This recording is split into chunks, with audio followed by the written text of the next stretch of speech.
Yo, bro. What's up, man? How are you doing? Now we're switching to English. We've been talking in Dutch all day, so it's gonna be super weird. Yeah, but I'm down for it, man. Down.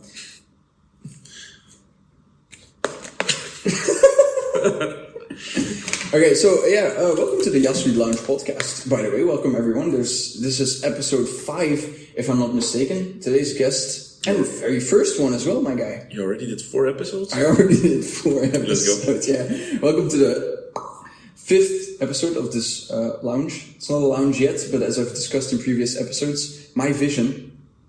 I mean, it kind of feels like a lounge, no? Lounging is a mindset.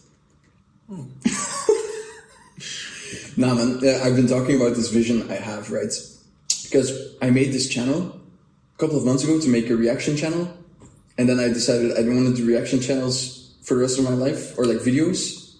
You told me, I remember. And so this is the channel that became? This is the channel. Because I was thinking so hard about it, like what should my channel name be? What should my whatever? And then I was like, oh, Jasweet's Lounge. It works. Okay. And I like it, so I kept it. And I was envisioning like a sky-rise apartment in New York, and it's an actual lounge, like big sofas, neon lights, and it's all cozy and shit, you know? I think I can imagine the picture you're... Right? Yeah. It's like a cozy apartment, basically. With an E-hookah and stuff. Not even smoking it, just having it, you know? Yeah, exactly. And it produces like smoke. Neon smoke. Oh. You take it? No, we don't smoke. We don't smoke. No, but I mean, it just produces smoke from itself, you know? Like, you don't even have to hook Yeah. Or you have like a personal assistant who comes and you order your smoke, you know? Sir, you come here. And then you enjoy your... Hope you liked it, good sir. And then he leaves and you don't see him for 2 hours. You ring a little bell. You don't even talk to him, you just ring the bell.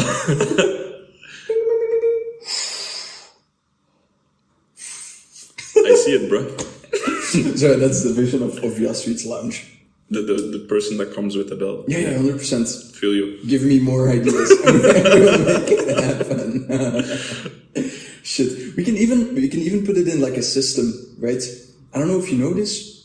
You probably do, but there's like an untold thing that if you win a battle in any competition, then the one who got like, for instance, second place in that competition, they work in your little company.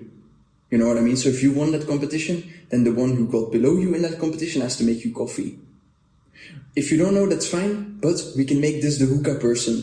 The one who loses the competition comes to smoke the hookah. Oh, damn, okay. So that's like your selection procedure for having this person. Yeah, so every battle it changes. Or like, let's say every GBB it changes. Every GBB vice champion gets awarded by being into this position. Exactly. Fair enough. So in this case, Pakmax has a big sky-rise New York apartment lounge, and Wing comes to smoke the hookah. Wing, kom hier, s'il vous plaît. Ding, ding,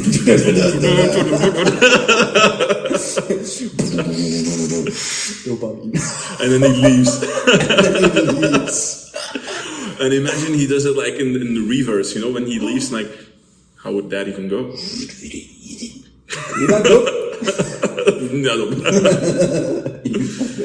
Anyways, and then you and then you continue the conversation, and it's going to be even better because the guest you have on at that moment doesn't even know you have the hookah person. So you ring the bell, and your guests are like, in my case, let's say I ring the bell right now and you don't know about it, you'll be like, what the fuck? And you see Wing entering, they say it, and he just leaves. Wait, the guest is a beatboxer or someone from the community? Anyone. Okay. Anyone. Wow, and he never heard of beatbox. And then Wing enters with the dopamine thing. Yeah. Oh my god. Like he doesn't say anything, he just does the beatbox, takes a hit, leaves, does the reverse beatbox, and the guest is like, and then you continue talking as if nothing happened. That's a great idea, bro. Wow. Getting other people to smoke for you. I mean, that's a privilege, I would say, if you can do that. Then only if you can do this, then I would say Jasweet Lounge is successful, no? Would you say? No, I fully agree. It's like, yeah, smoking is so cool, but I would never smoke myself. I'll hire someone to smoke for me. even like conduct like job interviews, you know, like how long have you been smoking for? Are your lungs like resistant to the... Shit. Are you a professional smoker? They bring their resume. I've been smoking for 23 years. Even like something as a requisite is like bringing like your health, you know, like dossier. Like how long will you live? How long will you be able to work for me? To you know? make sure it's someone who like accomplishes the job for long term. Exactly, long term. This is only long term, high class.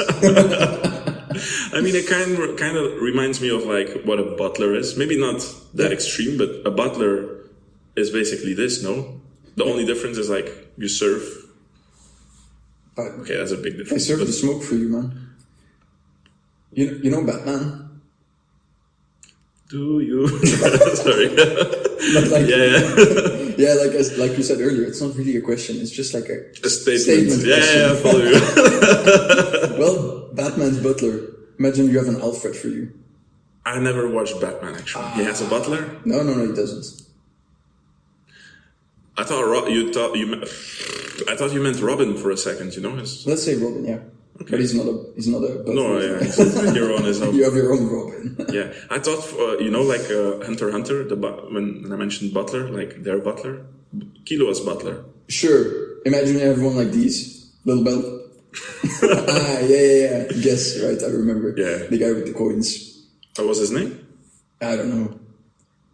I thought you said Guess, so that's his name. No. It's not Guess? I said the guy with the coins. Yeah, basically. Guess. Nah, man, I don't know. Do you want to try this? You told me about this. I'm curious, actually. So, we have school... This is not promotion. This is not... I'm not promoting this to anyone. I don't want to get sponsored by Skull Crusher. This is Skull Crusher. Do you want to just give it a go? Okay, I'm actually curious. Do you know what it is? No. As I told you, I thought it was like the exercise thing, you know? That was a skull crusher, no? For triceps? Skull crushers. I recently did this with my brother.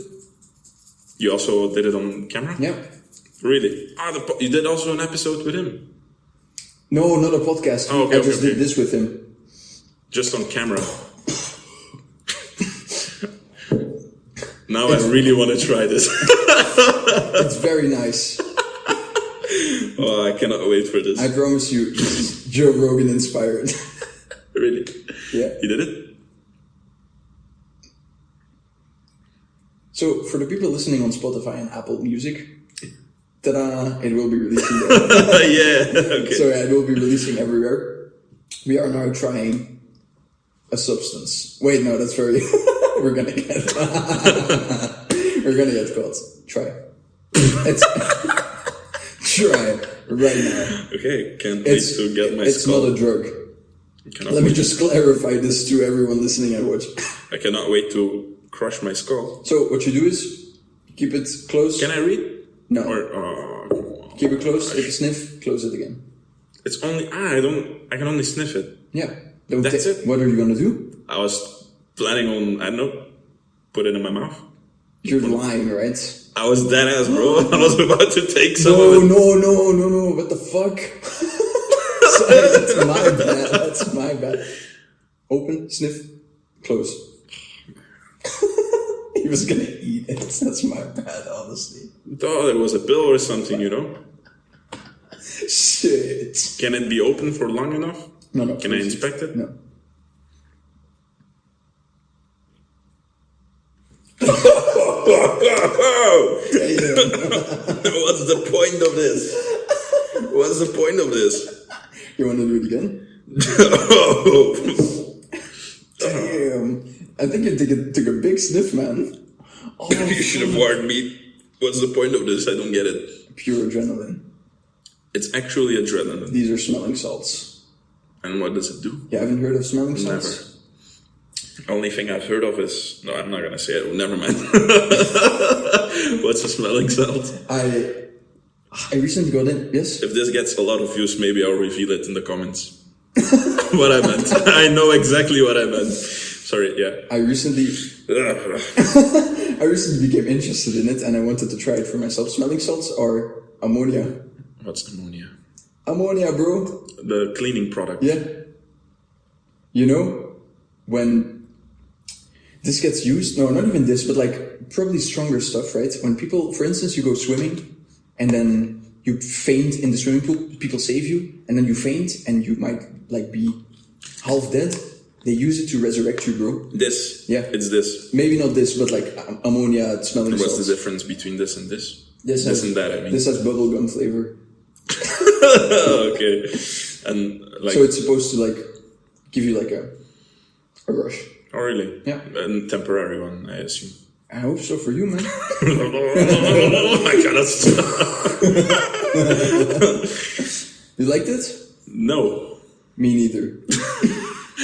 The way how you asked me though sounded as if you expected me to like it. You know, if you like it, oh, I didn't like it as well. To be fair, when I did it with my little brother in the car, we were both so scared because it was our first time, and we only opened the box. Like we didn't even have the lid open, and we already smelled it. You got multiple ones or just one? I have only this one. Ah, okay. I thought like you took a box with multiple No, ones. no. Just, so even only from one, it like... Yeah, it arrived in a carton box, in a plastic bag. Like this was in a vacuum sealed plastic bag, and I already smelled it from the box. Damn. And I was like, oh no, there's no way. So this is the first time I actually do it. But how did you come? I don't know. Where did you hear about Joe this? Rogan podcast. Really? I thought you might have heard of it because of gym culture and stuff. There's a lot of gym people who use this right before heavy lifts. Okay. Like deadlifts and benches. In between sets? Yeah, heavy stuff. For each set, they take a sniff. I don't know, but they do it when they need it, you know? It's funny. Right? Like, imagine you go PR for your deadlift. You do... Have you tried it for the gym? No. Would you? After I did it with Eva, we were both traumatized. Okay. So you never done it afterwards? No, this is the first time I really take a sniff. Okay. Like, oh, so it's like fresh. Yeah. So me and my little brother were like this.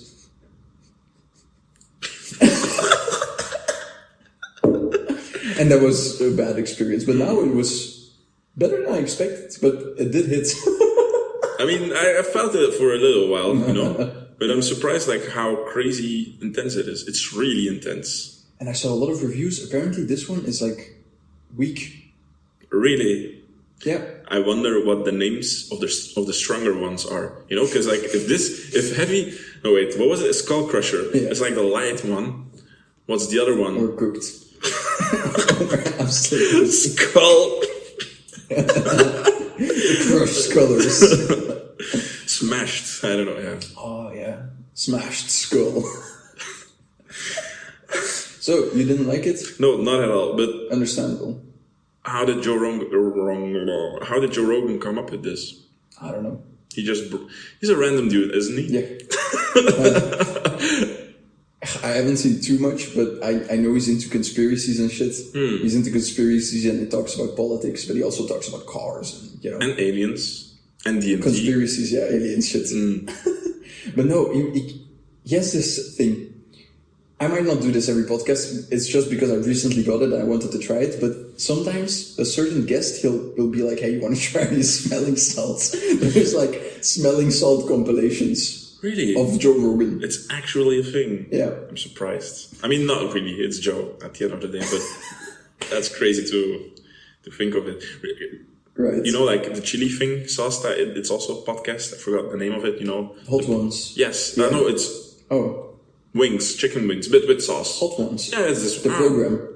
You're not saying like the hot wings, the hot ones. You mentioned the name of the... Yeah, hot ones. Where they get like famous people to get... Basically, yeah, with levels. Yeah. That's what Joe Rogan does, but... I mean, yeah, I saw one where he said, okay, today we got a new batch of smelling salts. Like, it's even stronger than the last one, he said. I don't know how smelling salts work or where he gets them from. The way he talks about it, it feels like it's illegal. Yeah, and... Maybe in America. You ordered this one just from the internet? And it arrived? Yeah. You know, from what Europe? From school? Probably from Europe. You didn't pay like extra, what is it? No. Okay. I wouldn't have done that. Okay. I was so curious. It's like when you get a new supplement. I don't know if you felt this, but every time I get a new supplement, like I want to try creatine, I want to try vitamin D, I get a little bit excited, you know? Fair enough, yeah. Like, oh, how is this going to be? And it's I going to be have like fish oil now. I'm just going to start soon taking fish oil. Fuck yeah. Apparently, I don't know if you heard it, but for fish oil, which brand do you take? I got it from Holland in Barret. It's a really cheap site. There's really good deals on it. So but you told me about it, I think, actually. Yeah. So I got fish oil and vitamins and that's it. Vitamins and fish oil from there. Soon I want to start with fish oil because apparently, like, from large amounts of studies, like, people live on average 5 years longer if they have, like, the healthy omega-3 acids. And in Japan, people live generally longer because of, like, they eat a lot of sushi and stuff. So sushi and stuff. Yeah. I got you. So I want to live 5 years longer, bro. That's the only reason why I do it. But apparently, if you have to take the right brand, because apparently, if you don't take a right brand, some of the packaging some brands do with the supplement isn't done well enough. And so what happens is, like, I don't know if you heard this, maybe it's a myth, maybe not, I don't know. I've heard it. The fatty acids go... Yeah, they expire. Yeah, and so basically you do yourself more harm than good. And so I'm oxidized, was it? Exactly. Yeah. Thank you. Yeah. I've heard about this, yeah. I can imagine it's not a myth, but I've heard like horror stories of people, their fish oil arrives. Don't tell me what I'm thinking of. I don't know what you're thinking, but some people's fish oil arrives and some of it like bursts. I've heard people like where the fish oil, it really smells because some of the gels, they burst and it's sticky. And rottens and gets like... Man, I was very scared of this in the beginning too, but I haven't had any issues. Okay. I ordered like big tubs, no issues, and it tastes okay. I don't feel bad. But you like fish in general, don't you? Sure. Yeah. You eat it, I mean... No. You don't eat fish? I haven't eaten fish for a while, to be honest. I mean, you would if you had the opportunity. Sure. Yeah. Smoked salmon is nice, you know. So sometimes I still eat it, but generally I don't eat it, so fish oil is pretty beneficial. No, I just hate it, you know? Yeah, right. Except for smoked salmon, yeah. That one I can eat because there's more smokiness to it, and that way, there is still some hopes to get, like, the healthy omega-3 acids, which is all about, you know? But from my brand of fish oil, I haven't tasted anything, so should be fine. Okay. I've heard also about fish oil, about fish oil burps. Some people will experience when they take fish oil, they'll burp and taste fish or like fish oil. I've never had this, so I can't. I've had creatine burps. I mean, those I have, yeah. Disgusting. If I don't take it with my sugar, you know, like, the carbohydrates. Yeah, man. Oh, but so you never had that with your brand? With the fish oil, no. Okay. No, but I've heard about it. It can happen. It can happen. Okay, good to know. Where did you order from? Not yet. I will be probably soon. I still have to do the research, you know, because I'm not really sure which one I should do. Got you. But maybe it's a myth. Just like the myth that creatine apparently should be supplemented. The one we discussed with Farouk, you know, and then stop for a couple of months. Yeah. And we have to cycle creatine. In the beginning I did this. Really? I think so, yeah. I think so. Because I read it, right? And so what was the cycling thing that needed to happen? Like... With creatine? Yeah. But just a cycle. Like you take it 1 month and then you don't take it for 1 month. A month you go, a month you don't. Because apparently the myth was your, I don't know what it's called in English, but your liver? Was it liver? Yeah. Whatever creates the creatine would stop. It is actually, you're right. It would stop creating creatine. That's why you need to cycle off and on, because then you give your liver some space. But then you checked it up and it ended up being a myth? Yeah. He informed himself. I actually respect that. Yeah, no, for sure. I mean, I was definitely going to redo my research, because imagine we were wrong anyway. I mean, he made me think, though, for a second. For sure, yeah. Anything is possible. There's so many studies about literally everything nowadays that it's hard to follow, eh? Yeah, that's why you need to take things step by step, you know? A lot of people will try to get into everything so fast. Also like, I need to take this supplement and whey protein and this, I need to do this type of exercise and half reps and just go to the gym. start and then look at the next supplement you might take or the next steps, man. Just no, it's true. steps. And the crazy part about it is even like, because in the health or in the scientific community online, there are also like a lot of debates on which one is right or wrong. Yeah. And a lot of people even go like, as you mentioned, like go with this supplement, no, take this one or this one, that. But then again, like the actual ones that really has been done like a lot of research on and has been proven, like across like a lot global studies, are mostly like the basic ones, like creatine, fish oil, vitamin D, magnesium, and exactly. the main ones. The basic ones. Yeah.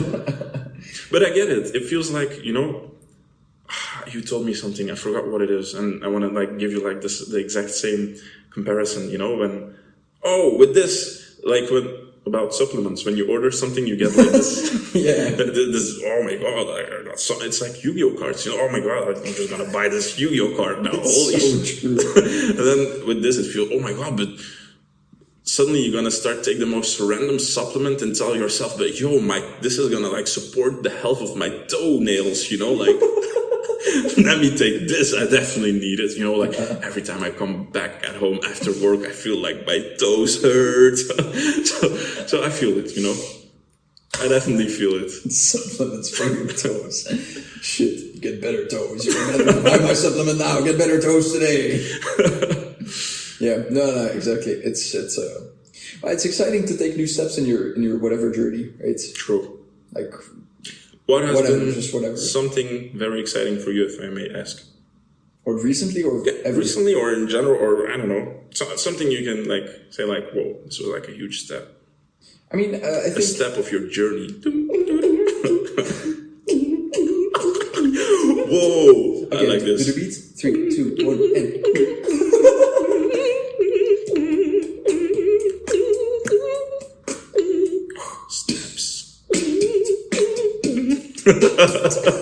Shit, that's me. Wow, we need to do film. I always look to the right camera. What do you mean there is no camera there? Shit. For the people who can't see us, there's a camera to my right and to his right, and whenever we want to look at the camera, it like to you guys, we like get the wrong, whatever. But yeah, steps.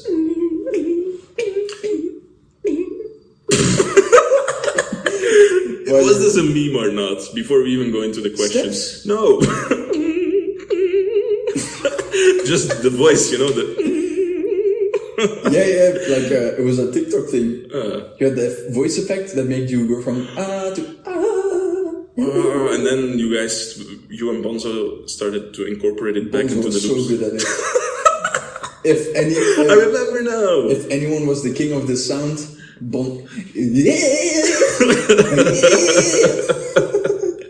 Shit, I remember now. Yeah, crazy shit.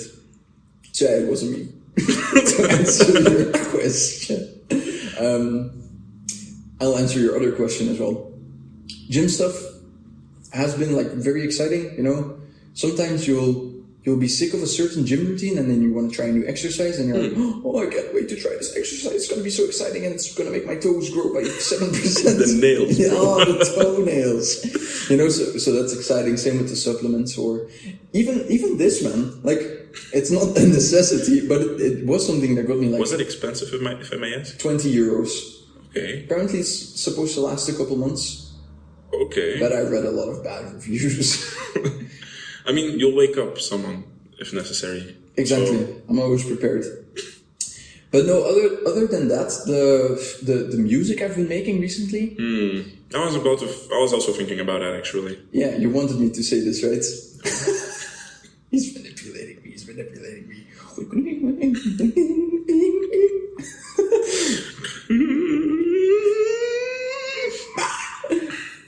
Relax, man. These are my steps. Okay, sorry. I'm not taking anything away. Your steps, bro. Yeah. Your steps, bro. It's our journey now. Your music. Yeah, man. No, I feel like I'm getting a lot more clarity since last year, like after GBB 24. Yeah. There was still a lot of stuff that wasn't really clear to me about what I wanted to do, and now it's still not completely there, but slowly becoming more clear to me. You know, so that's very exciting in general. Like, I look forward to the future a lot of the days about stuff I'm creating and editing. Music-wise, I assume. Yeah, music video, sure. Oh, okay. Like the package, the stuff that I'm doing in general, right? Okay. Me as an artist now. Yeah. It's exciting because stuff is possible, you know? Yeah, 100%. I thought you meant more the music thing, though, because the music thing has been recently, no? Yeah, it's very true. Recently.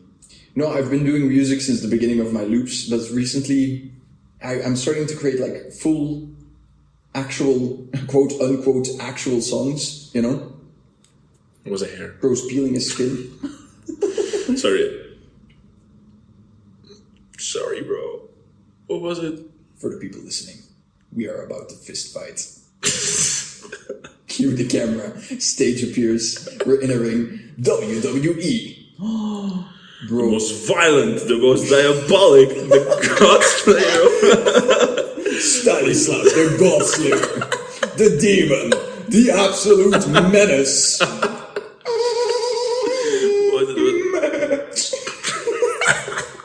Versus John. What's a menace? You're a menace. Is it not a weapon? A mace. Oh, that's a mace. And what's a menace? A menace? Yeah. It's a danger. Like, oh, okay. I can be a menace. Okay. Or like a bit. A troubleshooter. You know who's a menace? Oh, really? He's a menace to society, bro. Think about it. Oh, I didn't interpret it like that.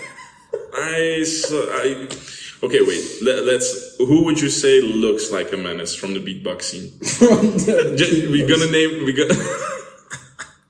Are we gonna do this or not? Yeah, no, let's do it. Fuck it. Okay, we'd say our name suggestion. No, I don't know yet. We do 3, 2, 1, and then we say. Okay, you can think. No, because I'm sure there were some people that I looked at in the beatbox community and was scared of in the beginning. You know what I mean? But wait, let me define menace. Do you have to be scared of him? Because I'm not really scared, you know? Fair enough. No, like, more of someone scary, someone like... How do I explain this properly? Like, okay. he's a menace. Okay. Dennis the Menace type shit, bro. Did you realize this? ZD's brother, Dennis the Menace? Yeah, I know, but he doesn't feel like a menace to me, you know? No, I mean, he seems like a very cool dude, you know? But it's his name. So he has to be a menace. He calls himself Dennis the Danger. No? Dennis the Chupapi. Yeah, man.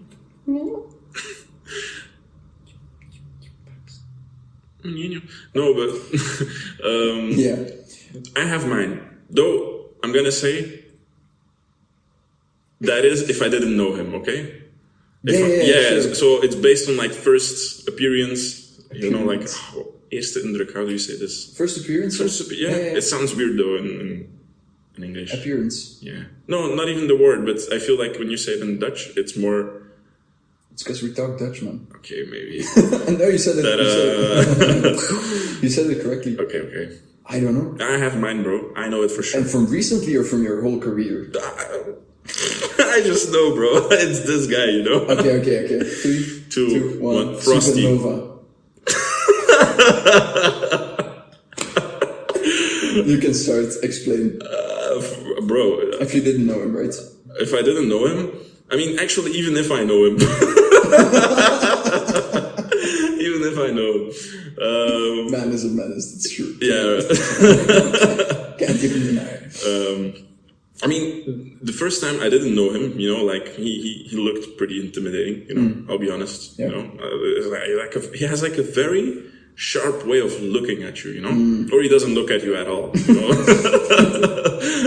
And also like, then once you get to know him, you realize like, wow, okay, he's actually like a dude, you know, and then you start boozing him with him, and then, yeah, it's probably the last time I boozed actually. Is it? It is, yeah. That's Congrats, crazy. Man. Yeah, thank you. I think. Congrats on beating your alcoholism.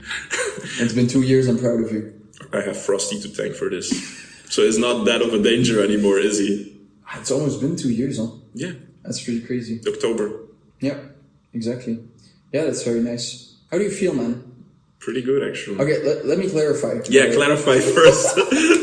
No, actually, I feel you in a way also. He could No, also... I was going to clarify that you're not an how do you say this? Alcoholist. Alcoholic. We're both stupid. Oh my god. Alcoholic. Yeah. He's not an alcoholic, but just about a booze session. Oh, don't look at the camera like that. You're going to give them the wrong impression there. I was not looking at the camera. There is someone there.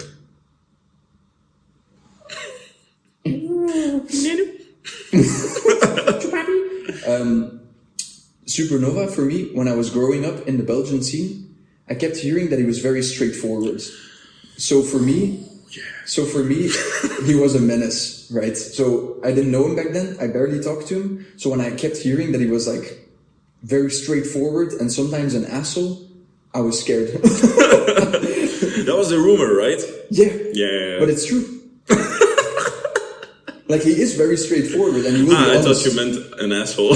He can be an asshole, yes. Fair because enough. He's like straight up with his points, you know. Fair enough. But then for me he was a menace because I was scared of him, yeah. I mean, I'll be honest, the first time I met him was in 2016. I started basically around the beginning of the year, January 2016, with Wood on PlayStation, you know, jamming on PlayStation. And so at the end of the year, after Belgian Champs, he won Belgian Champs 2016. And so... Wood won Belgian Champs? No, Nova.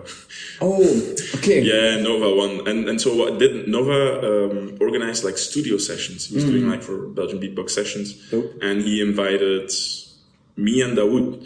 And for me it was like pretty crazy because, I mean, he was Belgian champ back in the day and I never like even got to engage with the community in general. And so... yeah, I never heard of this guy. And so I go to Brussels. It was like, I don't know, 7 p.m. or something, 6 p.m. It was pretty dark. We were in front of the entrance and we see another beatboxer, Apocalypse, Dylan. Right, I didn't know who he was back then also, but yeah. And he said, oh, you guys also here for the studio session? Yeah. Oh, I'm so hyped. Yeah, let's go. Ash? Oh, yeah, Ash, yeah.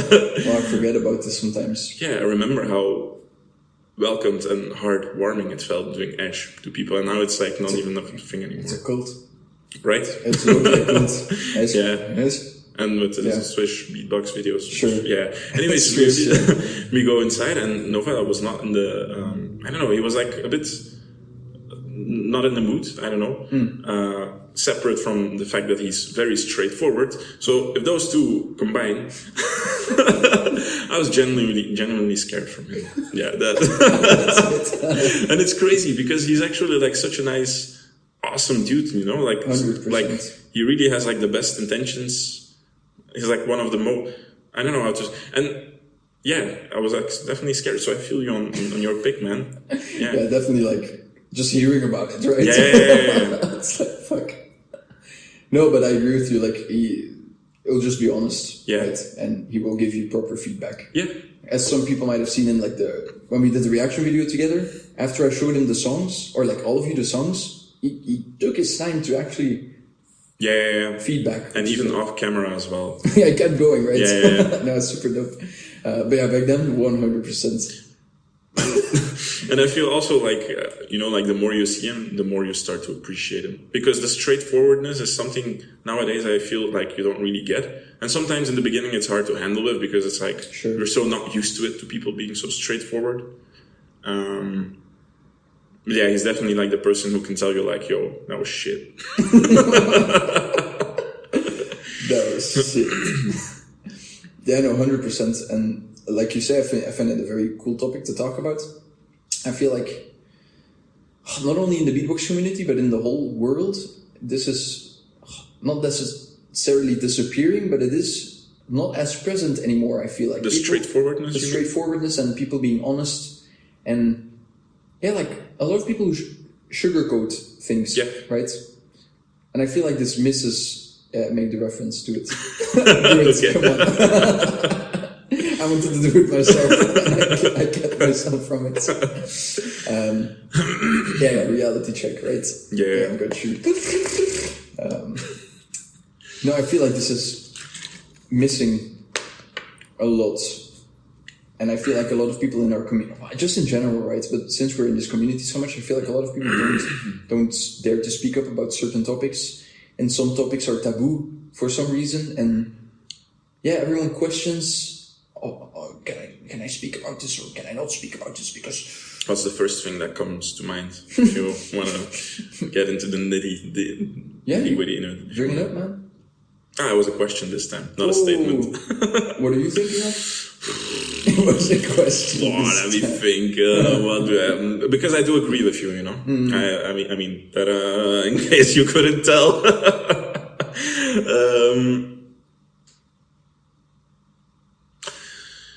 For instance, like who should have won or not in a battle? I think this person should have won or not. I don't know. Sometimes I feel like it happened where, people don't want. I mean, wait. For instance, to give you an example, like this year GBB wildcard competition, it didn't happen. And that's also something I wanted to ask you. How come that the judges' names were revealed on their list? Because usually, like a couple of years ago, last 2 or 3 GBBs, the judges' names were not like displayed on their rankings, right? But this year, everyone. That's your question? Yeah. No. Why? I mean, that happened, Yeah. And so, it's actually a question. No, it's not. What is it? No, but statement, question. You judged, right? So I judged? Wildcards? Imagine. I forgot. You almost got me there. The smelling salts got to me. The reason for this is, I don't know if this is supposed to be public knowledge, but majority vote from the judges. So you even had like a vote in between the judges if it's going to be public or not? Really? Yeah, and 3 of us responded like quickly, so it was immediately majority vote. Really? Okay. To reveal the names. I was like, I'm probably going to talk about my list anyway in upcoming videos and live streams. So for it, man. So for me, it was fine. Okay. And then the same for Saijo and Biscuit, I think. Yeah. I don't know if Saro and Zangze ever responded. Probably they did, but I forgot. Mm-hmm. For us, it was fine. Okay. Because for solos, it was also the thing. The names were revealed. Yeah, so they probably agreed. Interesting. Okay. Maybe, I was surprised to see that. Yeah, I saw some comments about this where... You mean like that they also were surprised that the names were revealed? Yeah. Okay. Some people were confused, and then it wasn't revealed for tag team, for instance. If I'm not mistaken, I think it was tag team. Was it not revealed? I think so. Interesting. So yeah, they didn't agree to it, which I think is fine. Who were the judges for tag team again? No clue. I don't know a single one. Same. I actually even forgot the tag teams. But it doesn't matter. If anything, I think it's fine. No, okay, interesting. Oh, that's a cool thing, They don't want it revealed. Majority vote sounds fair, Especially with our community, because if shit gets revealed, then people get dogged on. Yeah. I mean, I get it also. Of course, people want to vent and they want to blah, blah, blah. But if you look at all the rankings over the last, 10 years, people will always complain about everything. True. Right? So if judges don't want their list revealed, I think that's perfectly okay, Would you say, let's say you had to choose one, which one would you choose? What? Judges must reveal or must not reveal?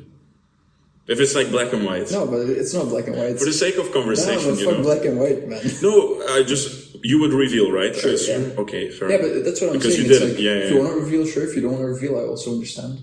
I mean, for me, kind of like... Should I say this? Yeah. I think you should reveal. If it was a black and white, I'll answer my own question, for me, I don't know.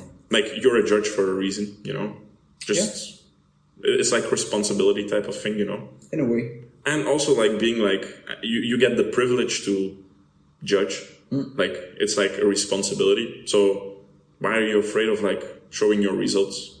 As you mentioned, people will shit anyways, Yeah. I'm sure there's beatboxers, because I haven't really gotten any complaints or DMs or whatever, but I can imagine some beatboxers over the years might have gotten, like, DMs or genuine hate, Maybe not. Maybe they have. So again, have you ever had? No, or that's what I'm saying. Nothing. I mean, I saw a comment or two. Sure. It's comments, but I'm talking about like directs. Mm-hmm. And in the responsibility aspect, I can see you in this, but I think it would be more interesting if they took responsibility, because we as judges we give scores, but we also fill out text, like feedback for the participants. And I think this is more important. Oh, I didn't know this. So, there's like a separate window where you can voice your thoughts and your feedback for the participants. Interesting. So if you know the judges and you're a participant, you can still send the judges a DM like, hey, this is my wildcard, could you give me feedback? Okay. I think that's a more valid Responsibility. Yeah. Even if you don't do it, I don't think they're obligated to, especially, for instance, some of us did live streams, there's feedback in the live streams or the text, like I said, but I think this could be more of a responsibility point. Fair enough. But I see your view. The thing is, the reason why I mentioned the whole thing with the names and the judges sheet, and, because we're talking about this, like the opposite of being straightforward, because Supernova being super. Sure. Yeah. I don't know. Sometimes, like you ask, like some people, like who do you think would win or not? And I feel like, there sometimes it's been sugar coated. I experienced. And you think this for people who should have won? Quote Regardless. unquote should have. No. Right? In general, it just gets sugar coated sometimes. And do you mean won battles or wildcards? On a live event, who do you think won? And what do you mean by it gets sugar coated? Because at the end of the day, it's it doesn't subjective, really. no? But it doesn't really. I don't know. There is this stigma about having like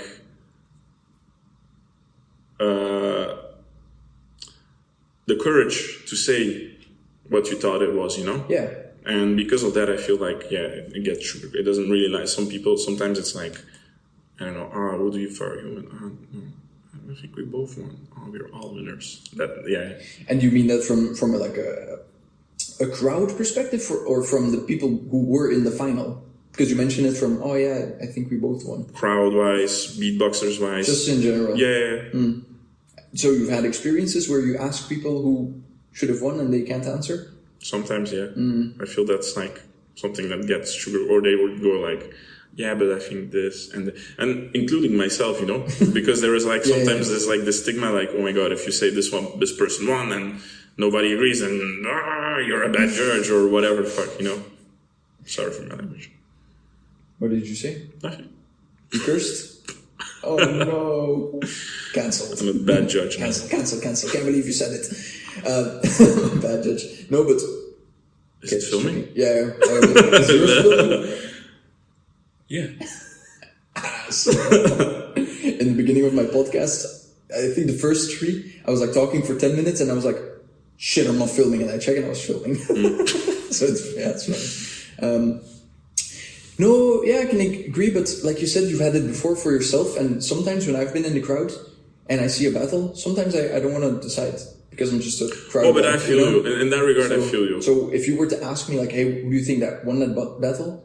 For instance, when I was watching Pac-Max versus Wing live, and you would have asked me then, I would have not answered you. I couldn't have. Because I didn't have the responsibility of having to make a decision, Yeah.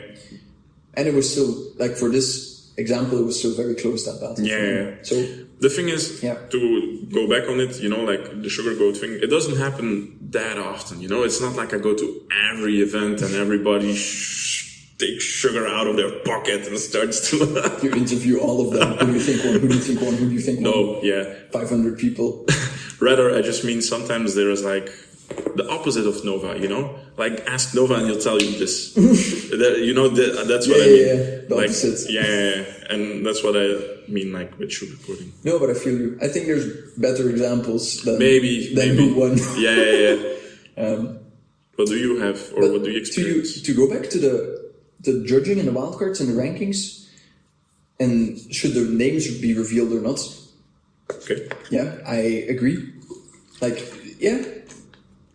Why not? But again, I want to come back to the people will like look at artists differently still, They'll see a name and they'll see score on a not even a piece of paper, on a digital post, and they'll judge on that, Even though when you look at not even Loop alone, but all of the categories, the rankings are so divided in like everything. Solo, I was looking at it, I was like, wow, this is so, not even in a negative way, right? It's so divided that people that's why I think it's a valid thing to have names hidden. Yeah, people will just shit on beatboxers and send hate and spread negativity about just for this, for scores.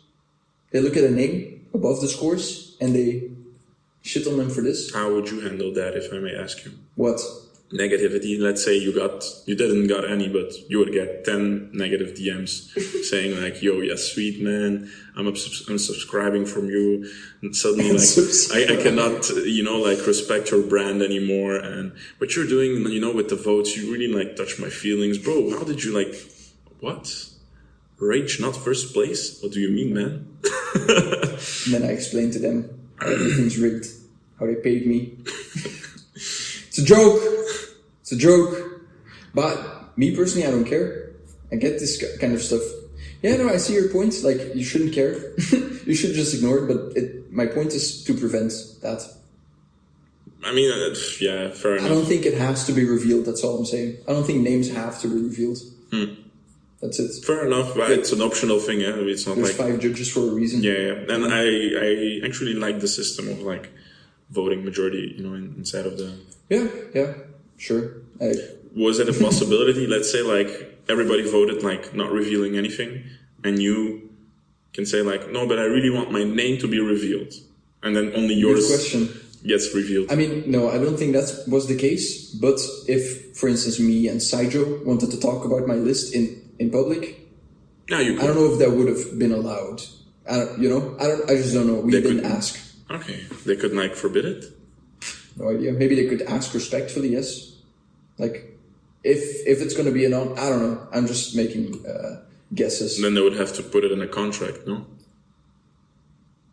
Yeah, low key. But right? Then we can be the assholes and agree and then talk about it anyway. Fair enough. So it's more of a mutual respect kind of thing. Yeah. But yeah, we're talking about if. Yeah, that's true. I don't know. But yeah, if let's say majority won and nothing gets revealed, and then 2 of us talk about it, then 2 of the judges are revealed, right? And then it's just a guessing game after that. So in a way, but yeah, no, I don't think it has to. Mm-hmm. It just creates unnecessary, whatever. Maybe it can be positive to create some, not even rage bait, because it's not bait, it's discourse. Yeah, it's basically discourse. Discourse, rage bait. Yeah, whatever. About the straightforwardness and the sugarcoating, what do you experience? In terms of sugarcoating in our scene? Yeah, good question. Crazy, the sun, right? Wouldn't you say? Suddenly we have sun. Yeah, it's nice. Yeah, I enjoy this. Give more, but it looks nice, no? Does it? Yeah, sure. Oh, it looks cool. Yeah, I just saw you as well. Hey. I can't think of a specific topic. I think the way you say it, not even about who won specifically, but people will talk about certain stuff like this, they're scared to say what they want to say. Not even, oh yeah, I think he should have won, but in general, what do you think of his wild opinions of certain things in terms of beatbox competitions and just indeed in general about everything sometimes, scared to actually say the one thing. Let's say an example. I think I have it, bro. Say it. Overtime. Yeah, maybe, but I think us Belgians are very extremist in this. Honestly.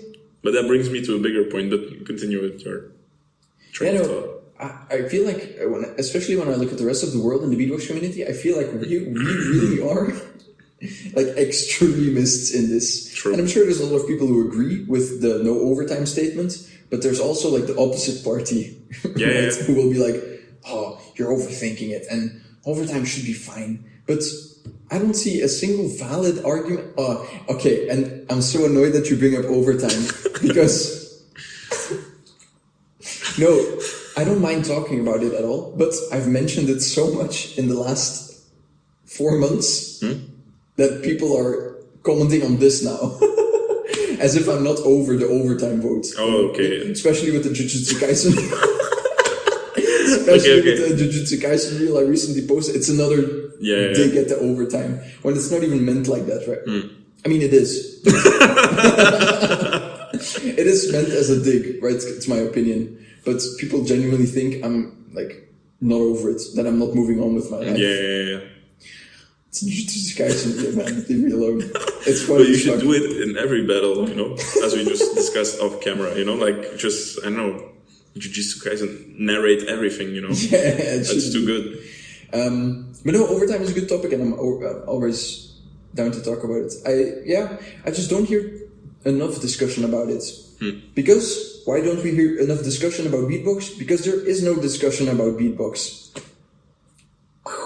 We used to have Maddox and Bjorn.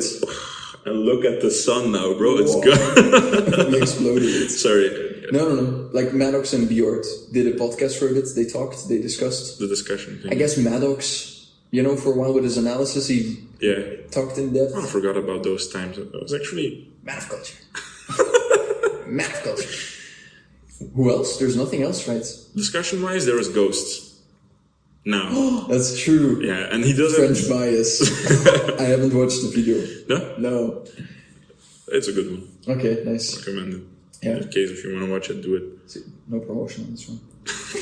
Keep watching. No, but I'm down to watch this for sure. Yeah. Where did we come from? Overtime, sugarcoating? Yeah, I think there it happens a lot, overtime, the sugarcoating thing. And I'll give you an example, I got overtime vote in Great North, and I asked Dan, he voted overtime, I think. Yeah, was it Dan? Yeah, because I asked him. Yeah, and they all voted overtime once. For sure, but I asked him personally for me, and he told me not even what he told me, because what he told me was nothing wrong with, nothing wrong even happened, but about the sugarcoating thing, Okay. Regardless whether sugarcoating is harmful or not or whatever, sometimes you have to sugarcoat things. I would argue even sometimes you have to be more straightforward. I feel, but regardless from that, I asked Dan, yo bro, what up? You voted overtime. I want to hear your train of thought, why did you give me I want to hear it. And the way he answered was I felt a bit like this, I felt like a bit that, and I didn't know. Did he sugarcoat? Not really. He mentioned what he wanted to say. He said he really didn't felt like it was Thai, and this. But for me, overtime, voting overtime, is it? Just quote the real. Yeah, for me, overtime is kind of sugarcoating in a way, I would even argue. That's my view on it. In a way. Yeah, because you cannot make a decision. And to make a decision, because, wait, the thing is, when you say overtime, you say literally it's a tie. That's how Dan explained it. I really feel like everything objectively, it's so tight that it's to a point where none of the other peaks the other. It's even, flat as this table, it's the same, literally. Yeah. And to say something like this is just not possible. Of course, then you're gonna say but artists, you cannot measure art. We go into that discussion. Can you measure art? Can you say no, it's all subjective then? But that's also not true. And the thing is, the bigger discussion or the bigger theme that this leads me to is, can you objectify certain things in a beatbox battle? How objective can you make it, Because sure, there is an aspect of where you say it's subjective, but at the same time, I don't agree that everything is subjective, Because at the end of the day, let's say I would do for 1 minute 30, right? And you would never do that, right? No, but let's say I do that. And you're really into it, and you're judging it, and you're so into it, oh my god, you're so into it, you cannot even imagine. Your nervous system starts getting activated from the inside out, as if it's possible, vice versa. No, but you just feel amazing, bro. That hits you so hard, you're into it, and then let's say I battled match, right? And he does his second round against me, and then what do? You vote for me. Why would everyone agree? And I'm pretty sure there is no even discussion there, okay? Why everyone will give it to match and not to me? Because for 1 minute 30, it's just... But what if I really like it, man? No, but I feel you, and that's where the argument breaks. Because I'm pretty sure every beatboxer will say, but this is better. And why is this better? There are certain things that can be objectified, you know? And then we go into the conversation of like, yeah, no, but this is my art, and it's from here. And if it's like this, then it's my feeling. Accept it, Munino. And so my whole point is like, yeah, some things have to be objectified. Of course, like if you don't objectify anything, then it's gonna be like very loosey, and you know, like, because you know, like, agree or not, there are certain things that are objectified, you know, like for instance, like anytime, any given time, ask a judge if I do 1 minute 30 and it's gonna be off. So why is that then? The question becomes, and it is because, you know, in a battle, I mean, there are no like set of rules that like really determine this, but we all have come to agree that, you know, like we try to make music, you know, or at least like replicate or take like cool values that are like valued in music and, you know, like incorporate those in our beats. And more or less, you know, like we take like judgment from that standpoint and then go like, okay, he did this and this and this, which is very strong in music, right? Oh no, but this person does this. And so that's where I like, for me, like, I don't agree with overtime because it's just not. You can always like find a way where like to score a bit down or less. It can be like very tight, you know, but I don't agree that one's performance is like equal tie to another, especially if you like compare it on like, that's even like something bigger in the universe and thing, like nothing is the same. No human being is the same. No particle is the same. There was like, you know, like this goes everywhere, you know, like as stupid and weird. Particles go everywhere. Yeah. And so in that regard, art not as well. And sure, you can have like your subjective opinion. And I feel that's like a point, you know, or like a certain degree of like where, you know, like we have to acknowledge it, like sure. But at the same time, like objectifying certain things are also valid, because if you don't objectify anything, then everything is... Then everything goes. Yeah, like 1 minute 30 and goes. Yeah. And you can break dance for 2 minutes and that win a GBB limb. Bro, imagine I do that, you know, and then throw the mic in the ground and then everyone... Microphone broke and everything, all bonus points, yeah, let's go. All bonus points? All bonus points. I agree. And the same with mistakes. I feel. To close the overtime topic. Yeah, fair enough. No, you said it perfectly. I don't really have too much to add. It's like you say, I don't believe it either. And I would love to discuss this with someone who is pro overtime as well. I would love to discuss this with an American. You know,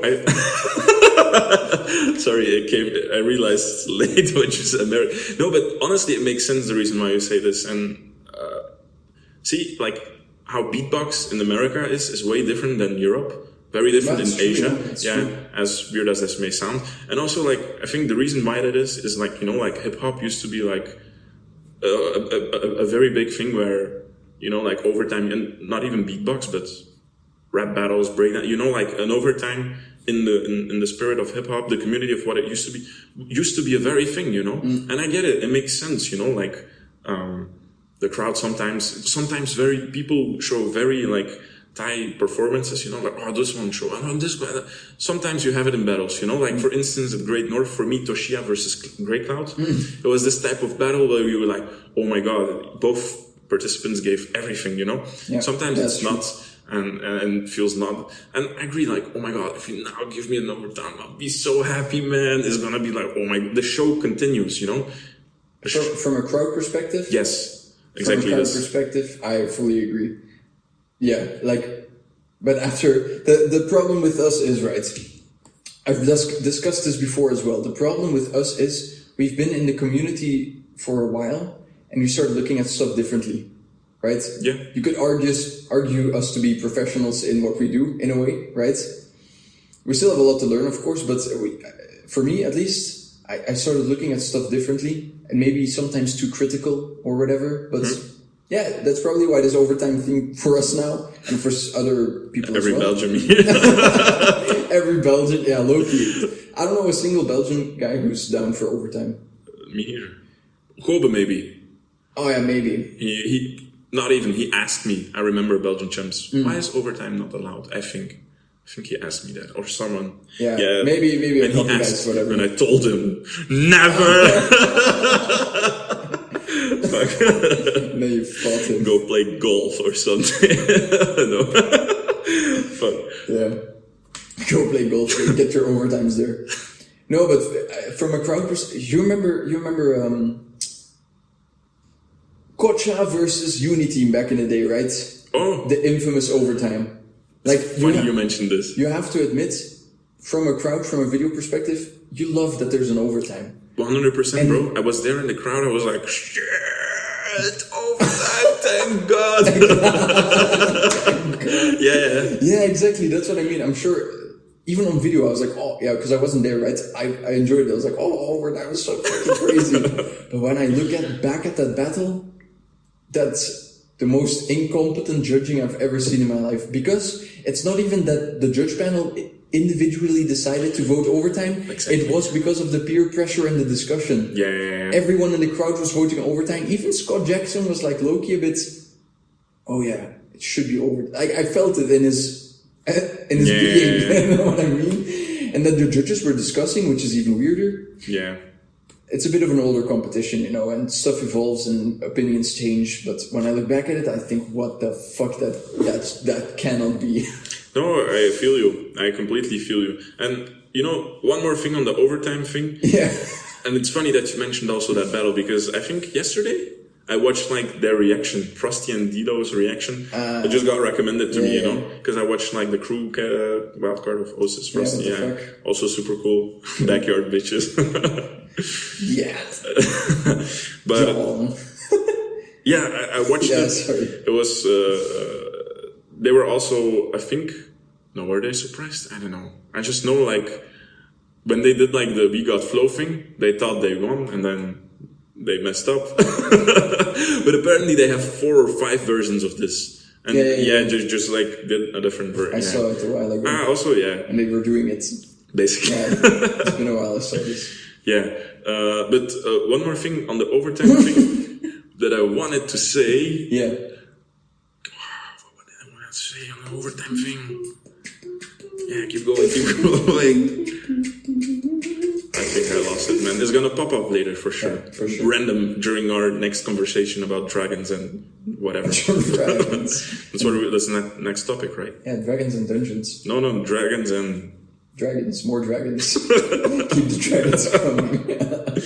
No, but I think a lot of topics should be discussed, right? American, bro, and culture. Yeah. It's a huge cultural thing. What? Overtime.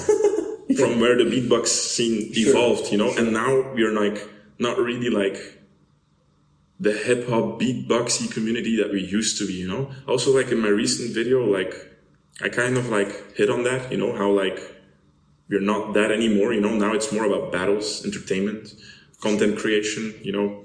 Yeah, okay.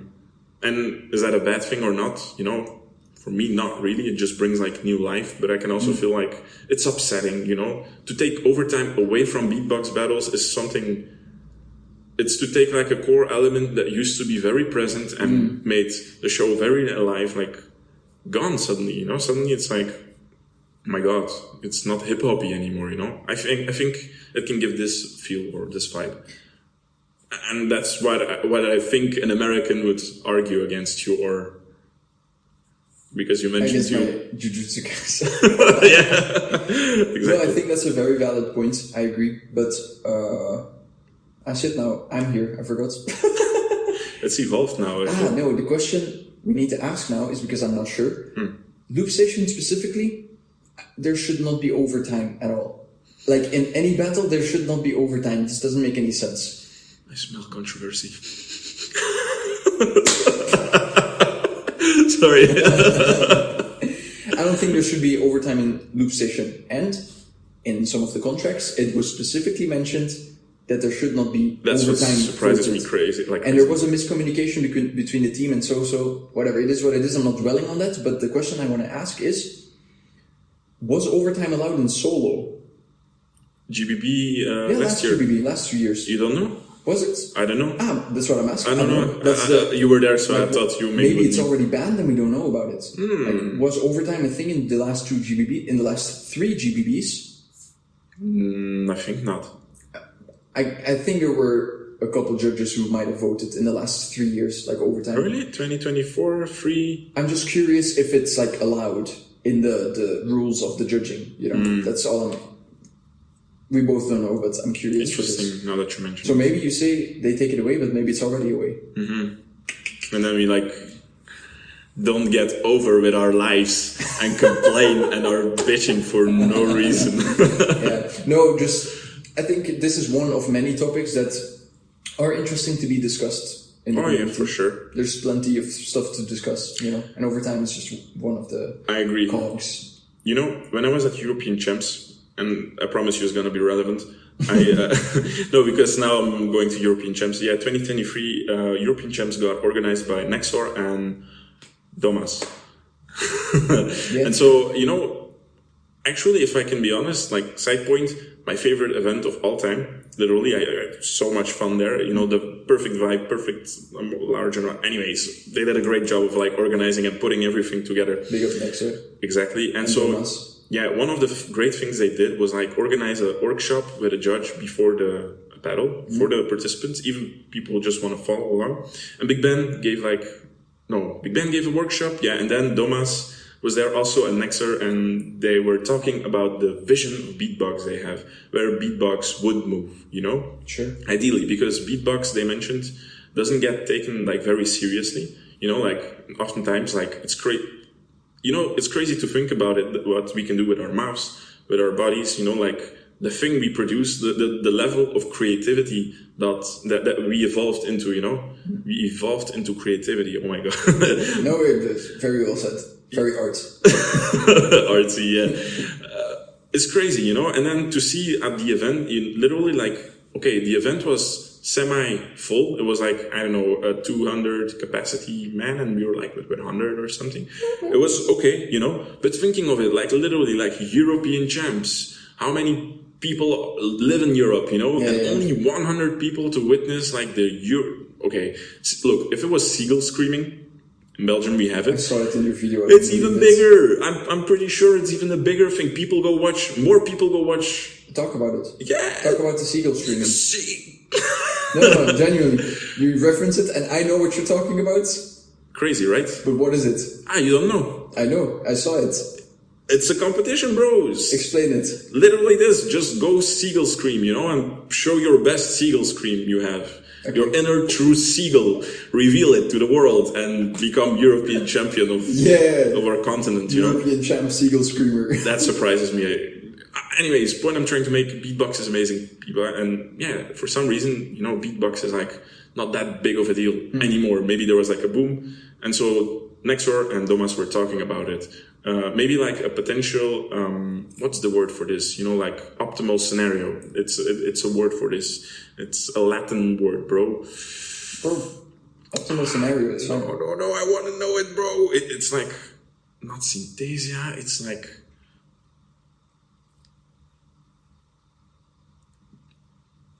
it's in my mind. Oh my God, I want this word, bro. Think with me, please. I don't know. Please. No, I don't know. Okay, man. I don't know. Perfect harmony. The paradise. I'm gonna call it like this. The paradise. Paradise, yeah. Yeah. The paradise of beatbox. They were talking about the ideal scenario. Sure. It's gonna become more of a sportsy competition. Where they take elements of sport and include those. Because for instance. What they did with the whole bracket and elimination of European Champs was pretty cool in my opinion. There were 120 wildcards made for this. Damn. Yes, which then they took a top 64 and they did the thing they do in football, aka soccer for the Americans. And so... Take the ball, man. Yeah, we were I don't know if you know how soccer works. Football, sorry, European fellow Friends, don't kill me. It's rugby, no? Yeah, man, golf, tennis. Rugbal. Okay, No, about people kick the ball and score and shit. rugby? No, man. But they kick the ball there too. No, I'm talking about the group phases, bro. The group stages. Champions football. League, yeah, World Cup. They create like groups. Okay. Wait, divide 64. Doesn't matter. X amount of groups of 4 equals 64. I think, yeah. And so each group, you have, 4 people, and everybody battles each other in that group. Then you have points. That's how football works, rugby, golf, whatever. And so everybody, battles in the group, and then you have points. If you win, you get 3 points. Draw is like, because it was like ABBA, So a draw was possible. Yeah. And so, then you had like first place. There were like tier 1s, which was me. Second place in the group, tier 2. And then every, all the rest. So first 2 places, 64 becomes 32. So first place and second place go to the next phase. You're left with 32. And then every first tier battles a second tier. And then every winner of each group becomes one of the top 16, which then goes to Graz to battle the whole type of thing. And for me, that was like pretty cool, like it was, how do I say this? It felt as if there were rules and nothing could go wrong, like it felt very professional. It felt, it was ABBA. And so that's like the only time that I would agree that an overtime is allowed, But it's not even a matter of allowed. It's like... It's happened, it's yeah. inevitable. Exactly, yeah. And so that way, if you know that, you can also prepare for that. You take that in because it's a whole extra round. It's not like extra 30 seconds or 1 minute. It's just a whole different round. So, yeah, I really like this. And then honestly, like when you came there, You like ABBA? No, the whole format. That's a different Yeah, conversation. The whole format of how professional it was done. Because I think, if I'm not mistaken, that's how they also managed to like promote it to other sponsors and like make it like also like seem like a big and it gave like, and that makes a lot of sense, because if somebody, like for instance, if you watch football and you have the rules, if you do this, you get a yellow card. If the ball goes outside of the line, it becomes like way more entertaining because it's a game, you gamify things, and of course, if you play a game, playing a game is fun,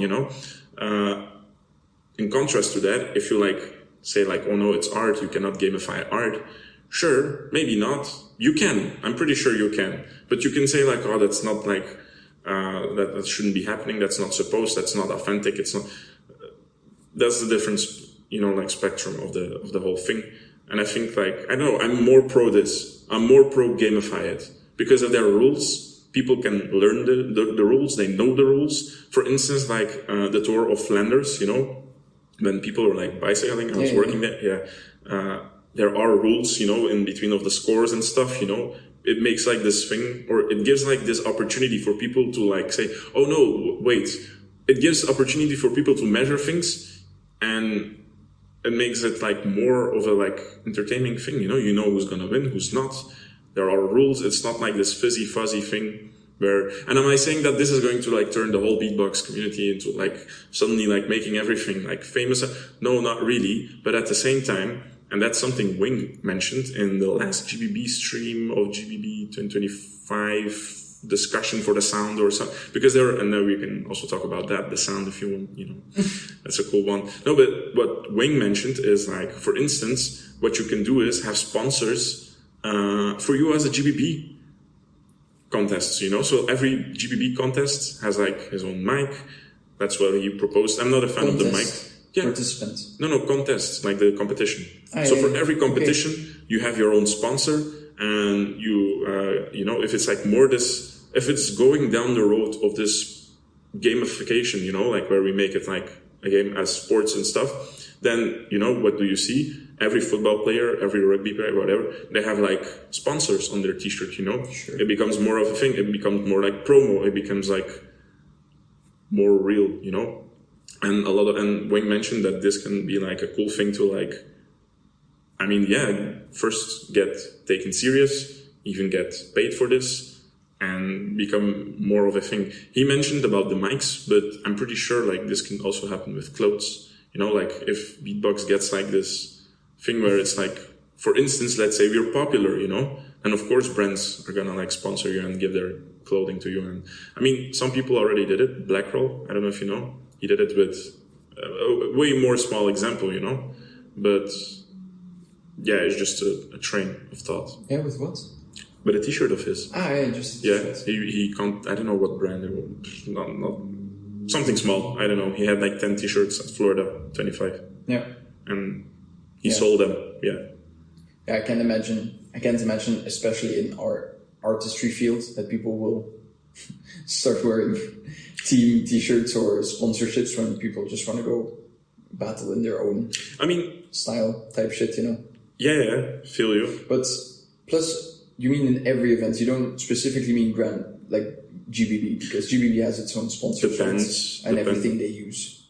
Depends, because that also would be like influenced by how big the other events are. I'm mentioning GBB because GBB is the biggest, you know, like that's where the most eyeballs of bands are right now. So in that regard, makes sense for a sponsor to sponsor an artist, you know. But what's Wing's point? The clothes? He mentioned the mic. Because that's a thing already, no? DPA and Boss and Roland. But what maybe I should have clarified. What Wing argued in the live stream was that for him, every beatboxer should have his own mic. And if you have carried that mic, the Pants, Shure, DPA, whatever, AKG, then you represent that brand. And because you represent that brand, you get sponsored by them.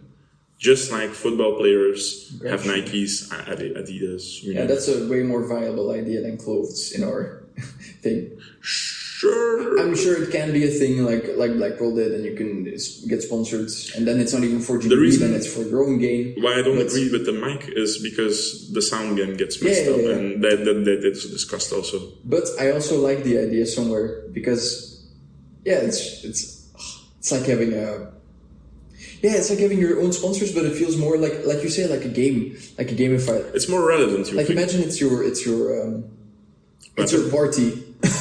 It's like your group, your faction. You know, you're part of this faction. You're part of this group. Yeah, your clan. Let's say. Okay. You're part of this clan. You're like, I'm part of the DPA clan. Oh, I'm part of the Shure clan. I like this idea, kind of. Fair enough. No, in terms of sound, I don't agree with it because at all. That's what Christoph said. Even with two exact same mics, there still gets difference. That's true. Yeah. There's still mistakes happening with the same microphones. Yeah. Plus, some microphones have more gain, some have more low end, some have more high end. Maybe one is not broken, but like used more than the other one, and so has been through way more things than the other one. Yeah, but that's the artist's responsibility then. If they bring their own mic, right, then it's your responsibility. Fair enough. But I do think it's a very cool idea. What I would argue then, maybe like just, how do you say this? Have like rather a sticker that represents the clan or the thing, you know? Sticker before. No, on the mic, you know? Yeah. Or on something, you know? Or I don't know, like a collar of whatever. A sticker no one's ever going to see on video, 100%. No, but I feel you, 100%. Yeah. I do think it's cool. Like, I'm just imagining the colors in a way. The shell, how do you say this? No, bro, the mics. Oh, the mics. I'm still on the mic. Shit. And now, from the Shure clan. Walk on stage with the Shure, like a little lasso, tongue of Wings and Horns on Wings' head. No, I have the vision, but I don't agree because I mentioned this a lot in my first episodes. I truly believe, mainly I talked about loop station, but it needs to be an even playing field at all times. That's why it's a sport. Yeah, exactly. I referenced it to a sport. I said, you're gonna love the episodes if you watch them. I gave a football example as well. Imagine Messi versus Ronaldo, but Ronaldo is flying around with a jetpack. Yeah, same shit. Extreme one, but it's true. Yeah. Yeah. If it's a better mic, or if you have a second device, or using whatever else that's not like traditional, let's say, you know. So. But what would you say to someone that brings the counter argument of basically what you just said? Maybe something in the lines of like, yeah, but beatbox is art, and you cannot measure art. Fuck off. Go make your music, go do your art, but don't battle. Don't do competition. but battles are from hip hop, and it's original, bro. So Did you know that hip hop originated from America? It's all in our hearts, bro. That's a good one, actually. It's all in our feelings. We don't even exist. Escape the Matrix, man. Fuck, I was about to say Prove your something. worth. Work for free. Yeah. No, fair enough. No, like, that's why it's a competition. How can you have a competition in something that's not, like, there's, like you say, the rules. There's rules. There's rules for a reason. There's a reason that there's two microphones. What are some rules for you? Two beatboxers on stage, live, same rules. Same thing applies. For loop station. What are my rules? Yeah, what rules would you have? Just a loop. That's it, yeah. But yes. Fair enough. There shouldn't be anything else. Mm-hmm. We can do a loop another day, but the cables are... Huh? I just want to also, like... The cables are, like, now a more niche topic, because you had actual second devices, Launchpad, you had second devices, like bigger second devices that generated other sounds as well. Mm-hmm. So now the Launchpad and the cables are like a different topic, because they don't generate sound. Everything still comes from the loop. It's just modified in a different way by the extra equipment. But then I ask myself, like, not everyone is using the same equipment, so for me it's still not an even playing field. No, did I fuck it up? It's fine. It's fine. So for me, cables, it is what it is at the end of the day. Same with the Launchpad, whatever. I rested myself with this. I was like, okay, if you want to use this, whatever, fuck it. And I still won, so. Okay. But yeah, for me, it's the even playing ground. If you're gonna have a competition, there needs to be the same things happening. Like there's no reason for a football team to go karate people. You know what I mean? Like go win a football match, but the other team only does karate. See, it doesn't make any sense even what I said. Have you even said, have you ever seen people karate kick a football? Have you seen Shaolin Soccer? I think yes. Disney? No, bro. It's an old Chinese movie. I saw this. This is one of the movies I was so entertained by. It's an old Chinese movie. I want to say 1990s, maybe early 2000s. Probably never seen it. Funniest shit I've ever seen in my life. Shaolin Soccer. It's like people doing kung fu and soccer at the same time. Well, maybe your example makes sense and is relevant. Yeah, but that would be a sport in itself. There would be rules for that sport, right? Yeah. For anyone who hasn't watched the movie, including you, watch it. It's so funny. And in that movie, it's not a spoiler, but it's not a movie I can spoil, to be honest. In that movie, I saw a store. They had a Carrefour in China. Really? Yeah. I don't believe it myself. I saw it there, Carrefour. But was it actually shot in China? Good question. I'm curious. You got me. Maybe I'm just being stupid, but I think I looked it up and I think it was the case, but maybe I'm completely misremembering. Wouldn't surprise me. Whatever. Shaolin Soccer, best movie I've ever seen in my fucking life. I'm gonna find out if there is a Carrefour or not. Why did I bring this up? Rules. Same equipment. Same equipment, that's it. Yeah. For me, that's... Like, it's not even to hate on the people who use the devices, because they make their own decisions based on the rules that they give us, right? Yeah. Because it was allowed, so I'm not hating on the people. People always misconceptualize. That's a big word that I misused there. People always Understand? Yeah, misunderstand me saying things. That's what I was saying earlier as well. Like, I am over the whole battle. I had so much fun at GBB, whatever. But people misunderstand when I talk shit about Launchpad, when I talk shit about second devices, when I talk about a specific looper style, that they think I'm talking about the looper Itself, yeah. It's not about them, right? It's about the rules and what I think is just. Yeah. I fight for justice.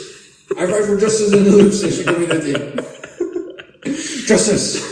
Every day you wrestle with everyone. People that are not even relevant. You just say like. No, fair enough. I think Brez also mentioned this very well. I think Brez is a bit more extreme than me, but I think we have the same. What did Brez say? Maybe that's more extreme. I said I think. Okay, fair enough. He just looks like. No, he's more passionate about it. I think. Have you seen the video where he defends my battle against Dice? That's actually true. Yeah, That's the he's very shit I've ever seen. He's very passionate about it. Yeah. I sent him a DM as well after I watched the intro because I watched like 5 minutes, and he says like, "Yeah, I think I have a better friendship with Dice, but I'm not doing it for friendship. I'm doing it for justice." Did he really say this? Oh, this I don't remember. What? I'm doing it for justice. That's crazy. I sent him a Batman gif and everything. Yeah, Yes. it was so funny. Yeah, he answered. He was like, "Hi, I didn't mean like that, whatever." Oh, that's so fucking funny. No, I died laughing. Oh shit. I died laughing. No, that's what I mean. He was like very, like a bit angry, even, you know. Yeah, but that's why I'm saying I think he's more into it.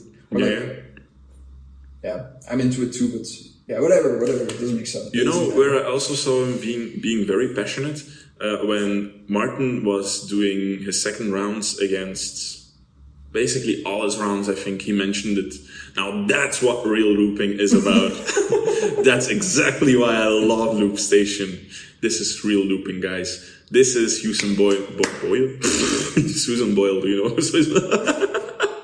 Sorry, do you know Susan Boyle? Name. Isn't he a cook? Bro, it's literally Margie de Blok, but in England. She even looks like it. Susan Boyle. I only know her from name.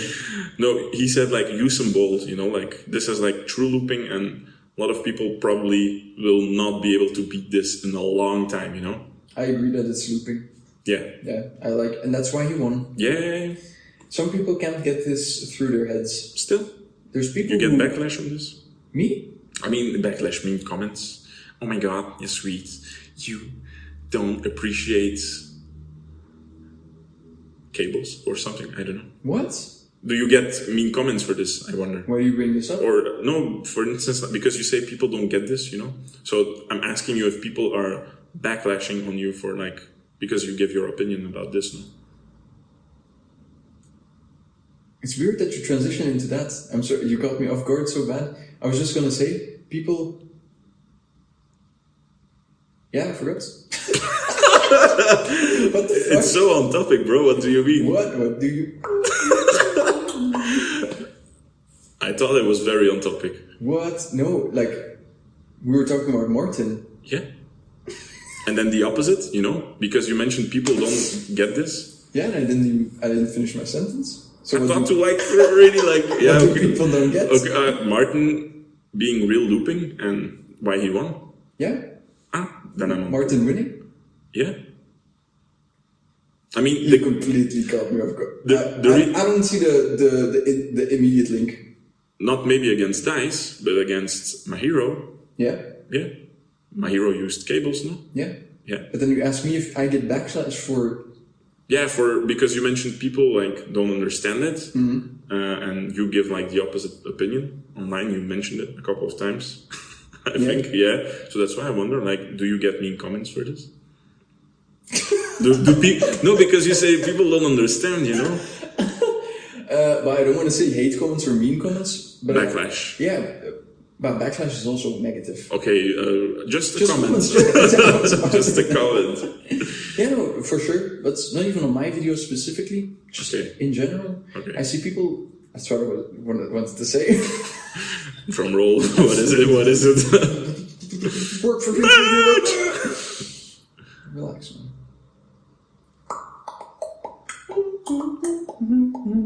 Harmonize. It's not harmonizing. Yes.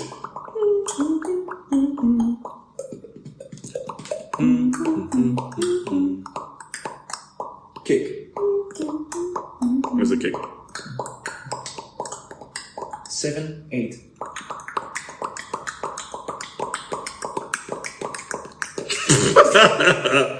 And this gets harmonized. Okay.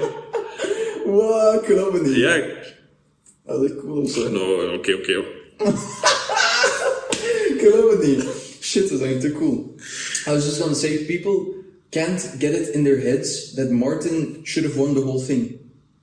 From what the battles that happened, there's people genuinely arguing, and this is to come back to the concept, like sometimes it's very clear who won, and then people sugarcoat it, like, no, I should have won this. And people can't get it in their head that the real looper, Mahiro versus Martin, for the example, won there. That's crazy. Like, again, this is not me shitting on Mahiro. But I'll say it as well, it's crazy. This is not me shitting on Mahiro, but there was no way that Mahiro won that battle.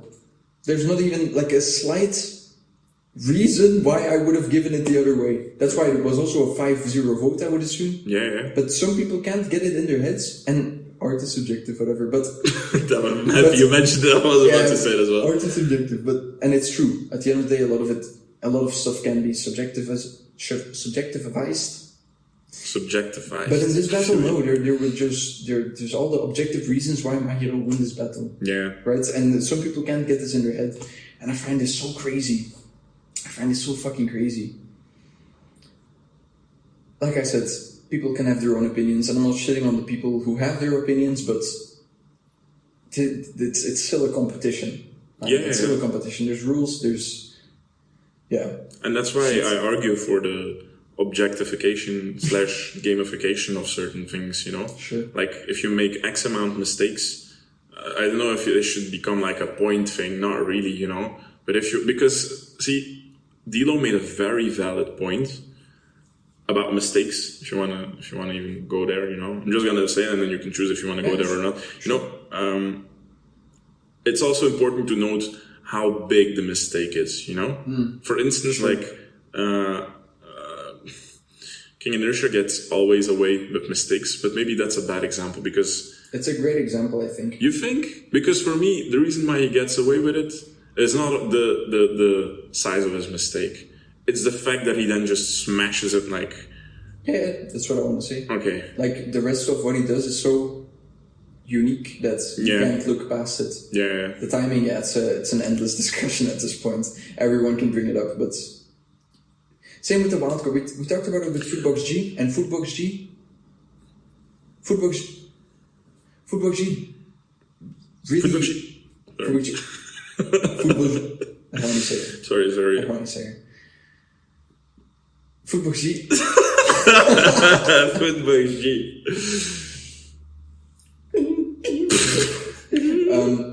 No, he really took the timing mistake in King Inertia's wildcard very serious. Mm-hmm. And then King Inertia got, 5th in the overall ranking? Was he 5th? Yeah. It's crazy. And I don't disagree.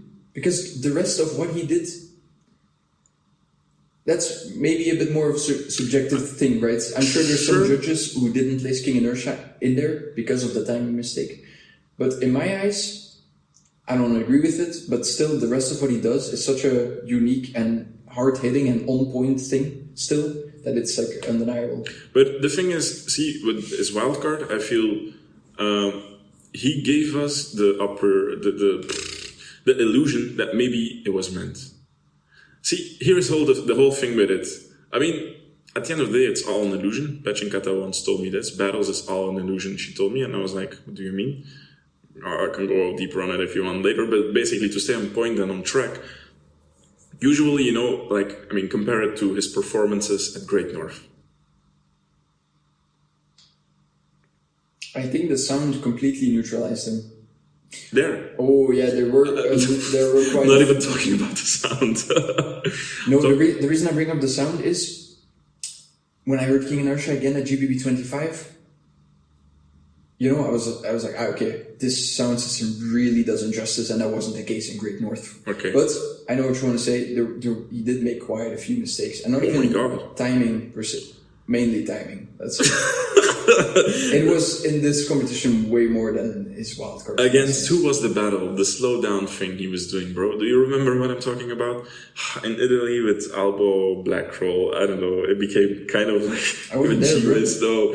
No, because I think you're G-Wiz, you know, the only Belgian to the build. No, yeah. I thought, bro, I didn't. Stats. Basically, you know, there was like this moment. Okay, look, just edit it now. I'm talking about this in the video. I'm not editing anything. It's a podcast. Please edit it. Please. I want people to know what I'm talking about. No. I'm gonna find a way to like refer to it somehow. I'll find you. No, You're gonna hack my DaVinci Resolve. I'm gonna edit my. no. Oh man, it was just okay. I cannot show it. It was insane, bro. Like literally, like crazy to the point where like even if you want to do something like this intentional, you will not be able to do it. If you want to do the slowdown he did, you will not be able to do it. Only he can do it, you know? And See? It's just in contrast to bring like how crazy that was. It's intentional. Debatable. In his wildcard, I feel it's more debatable. Because he began with it and ended with it. So true. So for me, then it goes like in the line, did he meant for it or not? It's like borderline, he's just being artsy. Subjective in his choices, rather, I should say. Yeah. I got diagnosed recently. I'm borderline artsy. Yeah, and I feel you. Yeah. We were talking about mistakes, right? Yeah. And points. Delo's point system, you still didn't talk about it? Basically, yeah, I mentioned it. How severe the mistake is. That also matters. It's not a point system. I don't know. I didn't. Did I say? You can rewatch this. A couple of times, yeah. You said point system. Delo's point system regarding mistakes. So I was waiting for the system. But yeah, no, the severity. Sure. And I think Blackroll is a good example for this because in his beatbox, he's always really on point and everything's on time and everything's like very tack. So when he makes a mistake, it's going to be more noticeable, fatal than it seems. Yeah. Right? If someone like Kaji makes a mistake, you could argue it fits with the rest of his beat because he's so... And then sometimes a bit of time, but it fits with the style. Do you know what I mean? Yeah, but do you think that still should be like seen through, or rather? Depends on the severity, bro. Yeah. Like if it's so consistent where it gets annoying, and I think like if it's so consistent where it gets annoying and like genuinely obvious, like okay, you're fucking up too much, man. You missed another drop, you missed whatever. Sure, but I think he can get away with it. For instance, Kaji's style with some. But he doesn't make often mistakes, no? I think in GBB 25 more than 24. Yeah, did he? There were some moments where I did question, like, okay, Kaji, calm it down, wait. You know? Okay. But just to give an example from someone super tight in beatboxing to someone super... Sure. You know, Yeah. It depends on the style, it depends on the song, it depends Dilo mentions this also. I would say less in a wildcard, in my opinion. Sure. Wildcard, fuck wildcards, man. I hate wildcards. But yeah, no, I agree. In wildcards, it needs to be as perfect as you can get it. Yeah. Solo, loop, tag team, whatever. Just any wildcard. You have the chance to record your perfect take your fucking chance to record perfect take. Yeah, 100%. I've seen loop station wildcards that make me want to smash my monitor because I see them recording and then they fuck up the recording, they delete it, and they do it again. In a wildcard. I'm like, motherfucker, this is the biggest loop competition in the world and you pull this? Man, there were even some qualified, like you have the pre-judging. Solo too? Yeah, of course. I wasn't sure. You have the pre-judging and some pre-judging wildcards, like pre-judged wildcards, still had some things where I was like, what? What?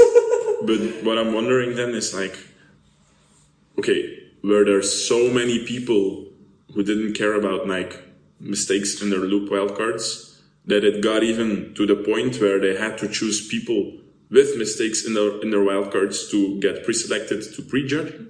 Or is it just the prejudges that decided to be like, okay, but look, even though he made the mistake, you're still gonna let him pass the prejudging? I don't know how they pressed it. They judged the prejudging. Maybe they used the same score sheet. They did it live, I think. Yeah, I didn't watch it. Do you know who it was? I think Christoph. I think Freddie Beats was there as well. Yeah. Freddie Beats and one more. So it's or maybe Freddie Beats was the host. Freedom was there too. Okay. But he's a participant. He can't have prejudged. So Freddie Beats and Christoph then, I guess. Yeah. 2. No, but wait, there were. Yeah, there were 3. 1 host and 2 judges. 3. Okay. judges. Because for solo it was then Amit and Freddy Beats hosting. Then? Yeah. I didn't make a wildcard. That's right. That's right. Okay, chill. Am I just doing the mic. this? Yeah. These batteries have been so wonky lately. Are we talking about mistakes? Yeah, mistakes. I think it depends greatly on the situation. Right. Yeah. Like, I think mistakes are bad, like objectively, but it depends on everything. Like sometimes it's so obvious that it destroys the flow or the build-up or the drop, but sometimes it's like, okay, made a little slip up, but whatever, it's recoverable. Yeah. Right? So, though I think if you, but then again, that's the field type of thing, and there we go again in the gray zone of like how many mistakes, like. And that's where subjective judging can definitely play a cool role, right? Because some judge will value mistakes more than the other, which I think is honestly valid, especially depending on what energy or battle the other guy brought. I think, again, Kaji is a great example because he did make quite a few mistakes in 25. Against who? Can you recall? I think the first one against Godfish. Really? Or maybe the second one. I forgot. Just one of them, right? Okay. And I think with the type of energy that Kaji brings and originality, that it can be way more easy but to it's look interesting. past. If you mentioned this, that it was in the second battle, it's Drolly, right? Drolly. He lost, right? Against Spakmax? Yeah. Maybe that's why also, no? Yeah, but I'm not sure what battle. But it was probably because of this too. Because I remember mistakes, maybe first battle, maybe both, maybe only second one. I forgot. Something that stood out to me, what Pechenkata once told me, is that in her opinion, she really takes like very crucial mistakes. Yeah. Because she says like it's a competition. You literally prove to showcase your music or like your music. And if you can't even like hold a rhythm, then it becomes like, Yeah, no, I don't disagree. But at the same time, like the subjective part of thing that Dilo mentioned and we discussed, I think it can be seen something as like what they have in jazz, for instance. Like in jazz, sometimes if you like slightly like play with the end of the measure, like if you on your last man go like, for instance, instead of or something, I don't know, like... Yeah, but then it has to be intentional. It's kind of intentional, yeah. It has to be. Yeah. Because if it's not, it will be like apparent that it's not intentional. Exactly, and I think that's like the whole thing. The notion that where the gray area gets. Yeah. If it's like intentional. I think Godfish also kind of did it for his wildcard. A bit rawy, like not really caring about like the lip roll, for instance, when like instead of like I forgot what I'm gonna give an example beat. I don't know if basically instead of like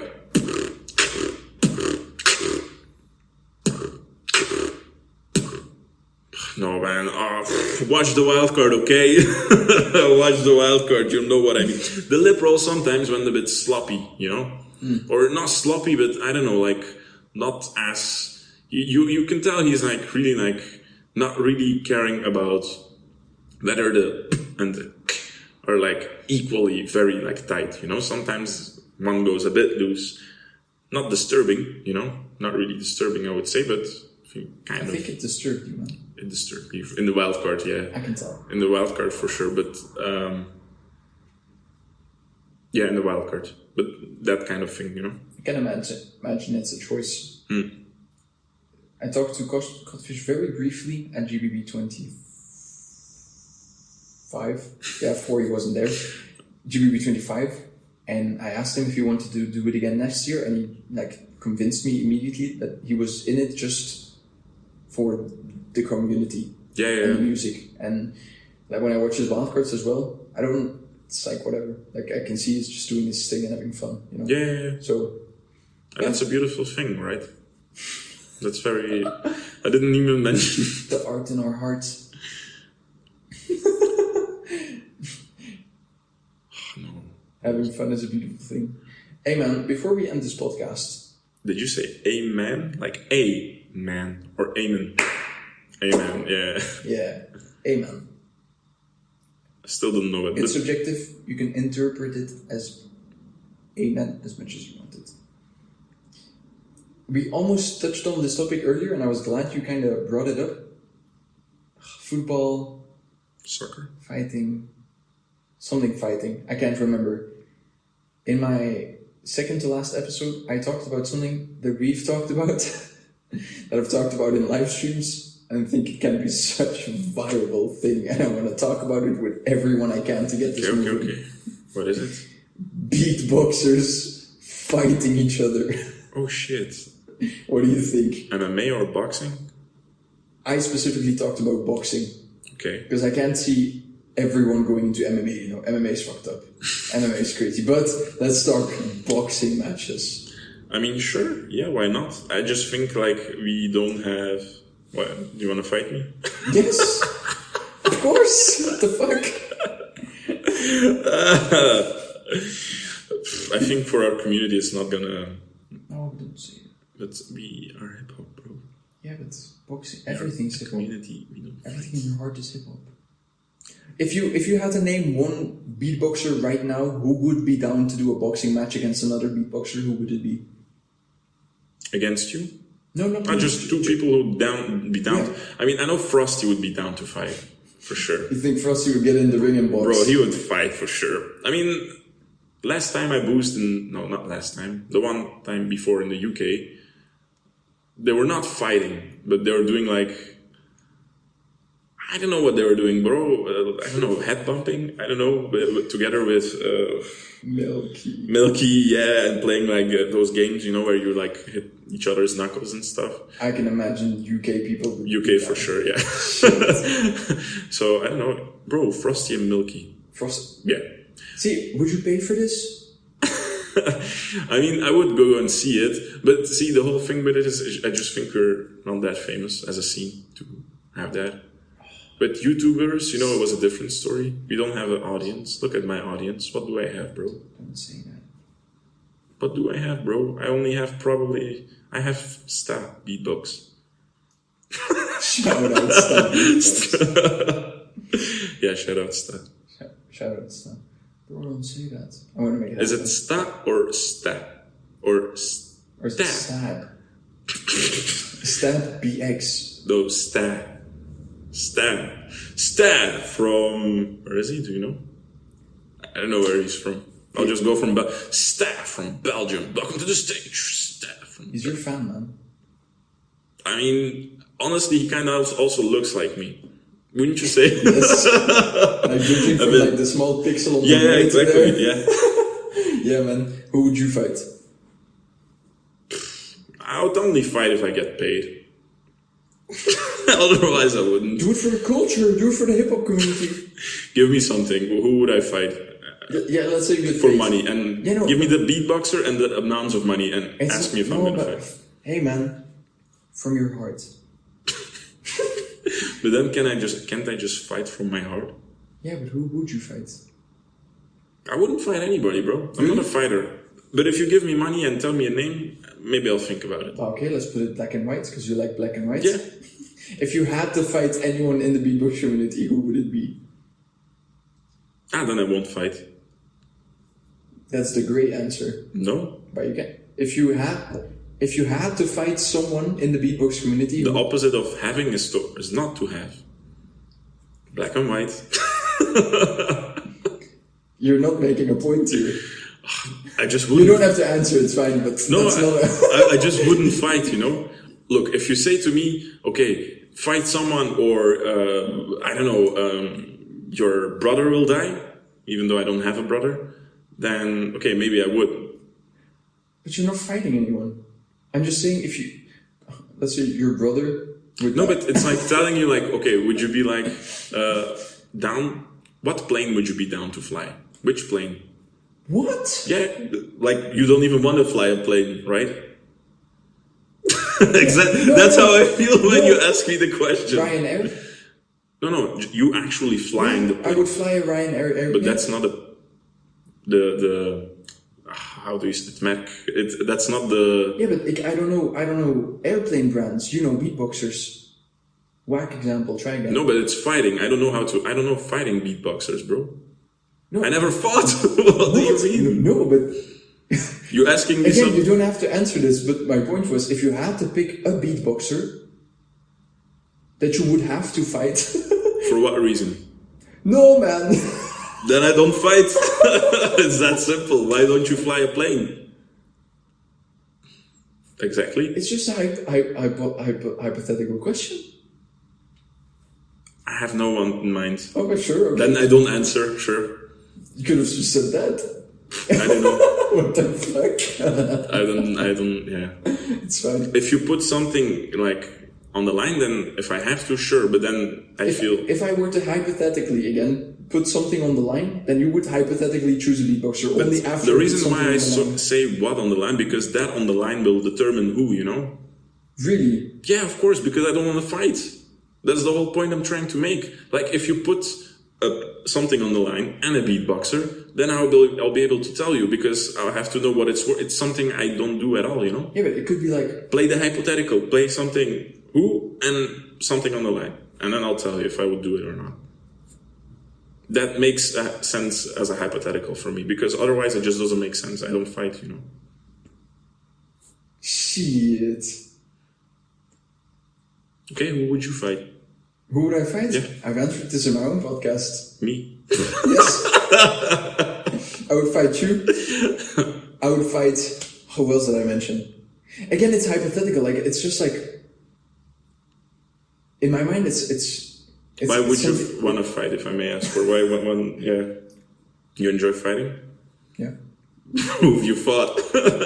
You after this one. Okay, He's not even gonna see it coming. No, just punch me out of nowhere. No, I've always found it interesting, and I feel like it's something on my bucket list that I do when I Fair try. enough. I'll be honest though, I like watching people to fight, and not just rather like MMA. I like watching UFC, but that's something you don't watch, right? Sometimes. You watch UFC? Not actively. You just like the memes. When I see the clips. Back to back, 1 year to Dagestan. No, 3. When I see a clip or something, I'll be interested. Sometimes I'll see a clip and then I'll be interested in the fighter for some reason. Okay, he seems interesting, and then I'll look up a full fight or something, but not actively. No. No, but boxing, like probably because of the YouTube boxing scene, right? Fair. Because you watch Sidemen and you see them fight and you're like, wow, this is so shit, but it's entertaining, right? Fair. No, but I do quite like boxing. It looks dope. It's an elegant sport for me. Like Have you watched Jake versus Anthony? Yeah, it was a joke. Well, Jake did okay, bro. No, he didn't. Come on, how can you say that? And the actual boxer, right, Anthony? Yeah, where he got his jaw broken. Who? Jake. Ah, Jake. I was about to say no. It was a mockery. I mean, He made fun of Jake the whole time on stage. honestly, Joshua should have knocked him out in the first 2 rounds. Yeah, He but didn't. there's probably a reason he didn't. I mean, yeah, as you mentioned it, Jake was not that bad, bro. Think about it. Also, Okay, see, maybe but have you seen the full fight? Or I not? watched it, yeah. Ah, okay. And Maybe not I only didn't. that, of course, like at the end, he got destroyed, don't get me wrong. But think about it. There was like, 60 pounds difference between them? And he survived, 6 or 8 rounds? 60 pounds. Yeah, there was like a huge And difference. that fight got allowed? I think so, yeah. It's not the same weight class, right? That's what I mean. And What the the fuck? whole thing with it is, maybe I'm lying, but when I watched Trump and Jake have like that's what they mentioned. It got mentioned there. There was like 30 pounds. No, 60. Yeah, that's Yeah. like 30 kilos. Yeah, Trump literally said like, yo, if you already have 5 pounds of difference, it plays a huge role. Let alone you have like 50 or 60, 70. That's true. Sweet. Who was heavier? Who do you think? Anthony. But so of course he still had some integrity. Right? Yes, yeah. And that's So why that's for me he did great. Also, like, Jake can box, you know. It's not that he cannot box. But the YouTube boxing has been going on for a while, right? He didn't only box YouTubers, bro. I don't know if you watched it or not, but he boxed. No, but my point is like he got started because of YouTube boxing. Oh, yeah, right? for sure. So I want to But say yes, he has been training. Yeah, he has been training for like 6 years now. Yeah, so if he didn't ever. Yeah, he knocked out some ex-MMA champions, you know? Knocked them out, you know, like on the ground, just like he got. Sorry? No, like Jake knocked. Yeah. I saw some clips. The way how he got knocked out, he knocked some MMA former champion, Tyrone Woodley. Pretty insane. I haven't seen him, so I can't judge. He's a big dude as well. Yeah. But there it was fair with the classes. Not saying that it was not. That's the only reason why I think he would have lost anyway, you know. But yeah, props to him, man. I wouldn't dare to step in the ring with Joshua. I'll be honest. Would you? Joshua, I would only get in the ring with beatboxers, bro. Fair enough. Okay, 5,000 euros on the line. Who would you fight in the beatbox community? Give me someone. What? Give me a name. No, but that's not the... No, but then I'll think like 5,000 against this person. See, like the way I put it in my mind, the way I found it entertaining to think about. Like, even if I look at other beatboxers, if I look at collabs, who would I imagine a match against, right? Same for me. Like, who would I be scared to take on? Who would I feel confident against? I would have an equal match, or who could I destroy? You know. I found this an entertaining way to put it. Fair enough. But yeah, okay. Who would I fight for 5,000 euros? Yeah. Merc. There you have it. And I'll even try my best to not hurt him, because I think my size will play a good advantage for me. And I hope I just hope it just go nice and quick, because there you have it. But see, if I were to raise the price, not 5,000 euros, if I were to put it like higher, you would fight Merc. No, then you say who, bro? Make the hypothetical. See, okay, wait. I'll give you an example. It's like saying, hey, my little cat over there, I have a cat. Who are you gonna fight? Choose someone. Well, simply, my cat won't fight because my cat just doesn't care about fighting, you know? If you're gonna play a hypothetical, then I'm probably gonna say for my cat, giving you the example, okay, I'm gonna bring another cat, or I'm gonna bring a baby cat, I'm gonna bring a turtle, I'm gonna bring a dog.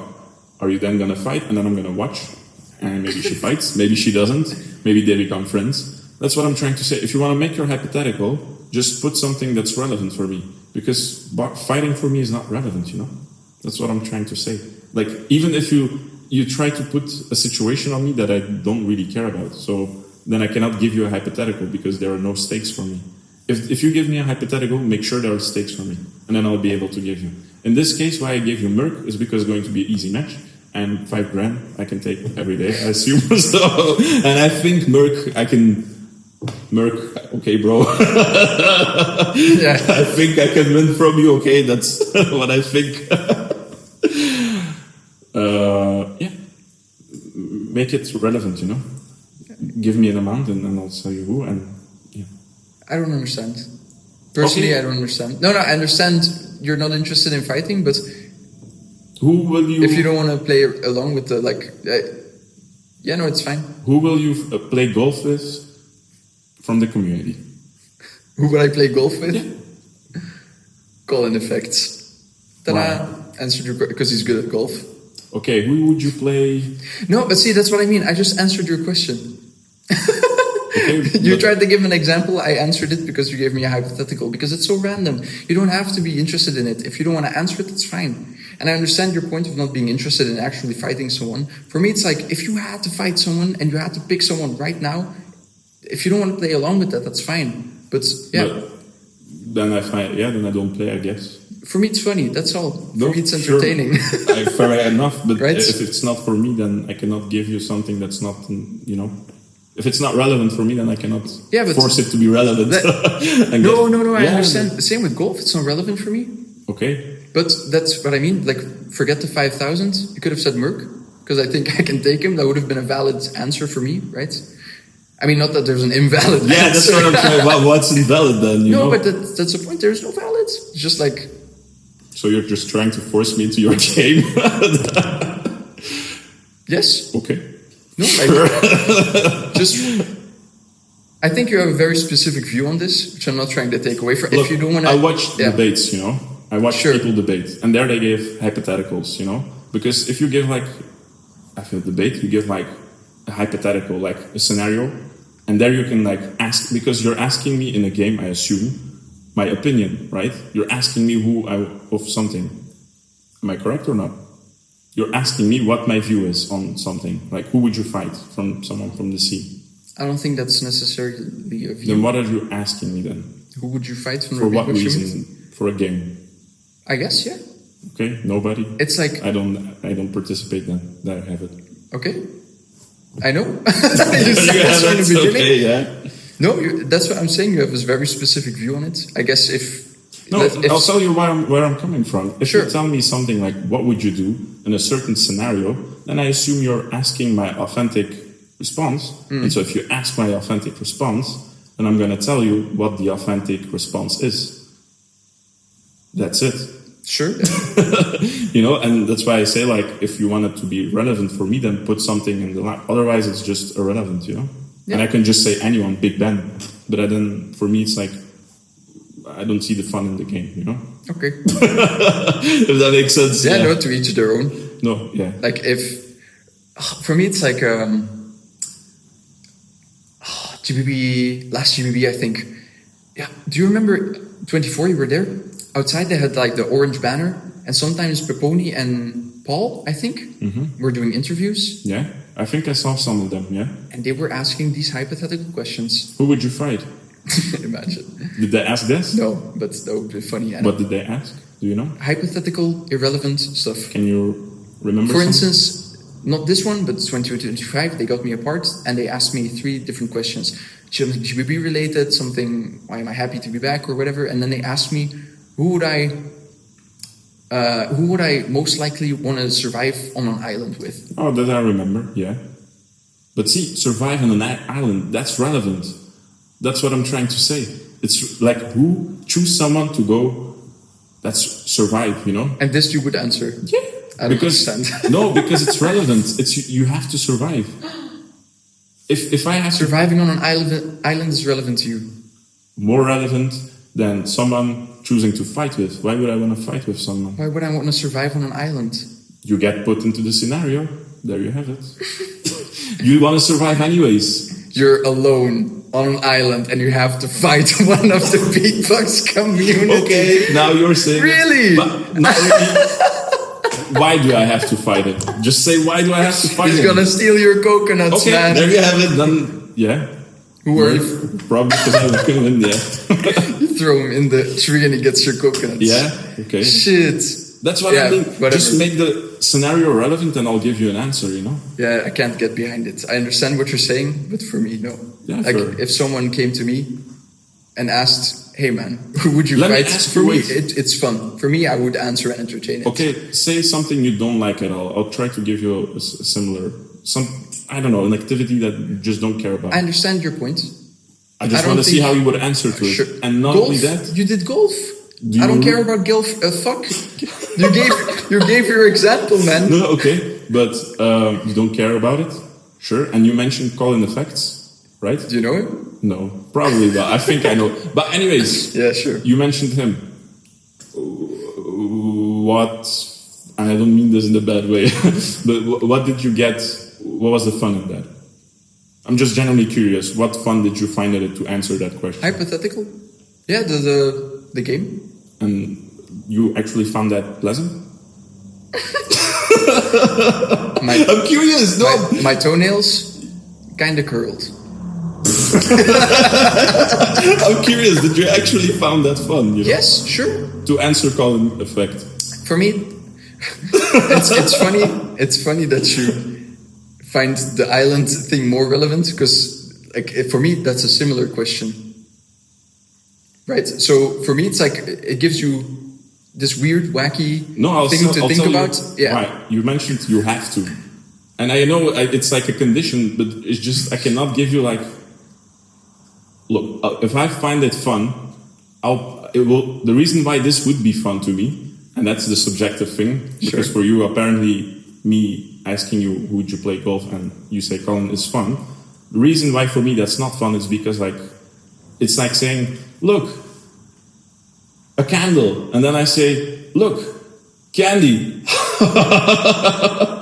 You know, like, I don't know, I don't see like there is exactly, this is the reaction I have when you ask me this, because there is no relevance for me. It's like, you know, that's what I'm getting at. And that's why I ask you, like, if you truly find it funny, when not even fun, did you enjoy like playing that game? When I asked you, like, would you play golf with? And so I asked you what? I put it in the tag team moment. See, he gets it, ladies and gentlemen. Thank you for coming out. No, but yeah, sure. Okay. Like for me, it's let's put the fighting thing. Like imagine I'm at a beatbox event and there's other people who are doing little microphones and they're like, "Hey, Jaswee, can we do a little interview? Hey, when did you start Beat Rollers? Blah blah blah." And then for the last fun question, who would you fight in the beatbox community? I would think about it. Yes, to answer your question. Yes, I think it's an interesting, fun, like harmless question. Even. But why would you want to fight? Is the whole thing. I'm like, see, if there is martial arts, they fight because it's a sport. You know, they're into it. If you had YouTube boxers who were fighting, they're fighting because of beef. Joe Weller, KSI, no, I'm gonna beat you up. See, that's the whole thing. Like, if fighting is something irrelevant to someone, it's like asking my cat, "Yo, who would you play soccer with?" It's like, yeah, but you can't keep bringing your cat into this. No, but if I take, for instance, like two different your foods, cat can talk. No, but if I think sure, but if I take like fish and beef and I do this to my cat, she know which one she's going to take. Chicken, actually. Neither. Yeah, but that's your cat. Sure. Neither of the decisions. I'm just trying to. No, but I'm giving you an example of being irrelevant, you know? Sure. Anyways, if you want to play another game, I'm down, okay? No. It's, I get it. Or you can ask me like I will gather proof. I will ask this question to multiple people. I mean, and you can look. Okay, maybe a layer deeper, which you're trying to get at, which I understand is like, for the sake of, you just answer, right? You just answer for fun. Sure. Just letting go, not taking it too serious. Sure, okay. That's what I would do from my viewpoint. Yeah, I get you, though. Yeah, that I don't. But it's just, I'm not for fighting. Is not something I really like, unless there is purpose for it. You know, it's just I wouldn't see myself hit anyone for no reason or fight anyone because I'm just not a fan of fighting. Even though I really like respect and enjoy people who do it as a sport. But then again, I'll give you an example. For instance, when people are like,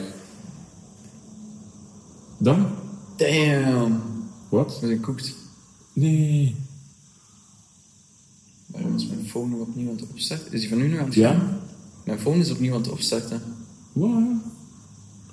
Nee. Shit. Dat was zo goed, nee! Maar it's still going. Okay, then it's only you. You can like... No, honestly, we can keep it going. Yeah, let's keep it going. My phone is again, it's starting up again.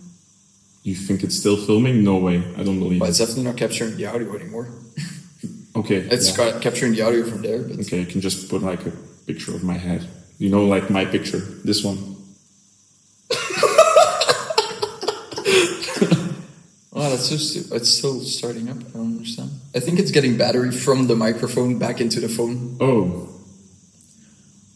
But it's best we finish because we don't have the audio anymore. Okay. So let's do a little outro. Maybe wait to finish my point about fighting. Sorry, yes. Yeah. There is one main difference. Maybe I should like wait. I'll come next to you, man. Yeah. I'll just take a chair, you know. Yeah, phone's dead. Oh shit. Am I? God damn. Ah, you're not even sitting there. Ah, okay. I'm gonna sit on your lap. Yeah, so basically the point, now it's in front of the camera, you know, like... Yeah. No, there is like a big difference when people fight with aggression, you know. I don't know if you witnessed like a street fight or... Yeah. Literally, I get the ick from that. See, like when people fight with emotions and when they're mad and stuff, you know, I don't really like, I don't know, that repels me so bad. So in that regard, I hate fighting. When it comes down to sports, it's a complete different story because it's about respect I don't know if you watch like press conferences. Conor McGregor, different story. But a lot of boxers, different story. Yeah, exactly, you know. But even then, usually at the end of the match, they go like backwards. And because, see, when they fight in the cage, it's like, how do I say it? There is technique involved. There is like boxing IQ involved, you know, like people know actually what, it's not like this emotion rage thing where they like try to like, it's also controlled, you know, and that's why I just like, I think like if you ask me like as a question, like, you know, like choose someone to, I would probably like just never fight someone because fighting is in that regard disgusting to me. Unless there is money, fame, something on the line to like do it for, you know, then I would do it. Fighting, bad. This channel, follow. shit. No, but I fully agree with you, especially with street fights, it's so fucked up. Yeah. And the stuff that can happen from it is, again, so fucked up. So I just agree with your points. Fighting is, that's why I like books about fighting in general. It's a broad term, and not the correct one, actually. What do you mean? I mean, what you mean with fighting is boxing in a ring with rules. In this specific thing, you mentioned. Yeah, and so... No, but MMA is more fucked up, but still it's a discipline. Yeah, 100%. It's a discipline. It's respectful depending on the fighter, of course, but there's control, there's like skill, there's everything around. I know. I would say like if you would have like framed it in that way, like maybe I would have like think different about it. But just fight for the sake of, I would never do it. Yeah, but you don't have to do it. No, yeah. You don't have to. Yeah. Then I don't play the game, quote unquote. I guess. Yeah. I get it, man.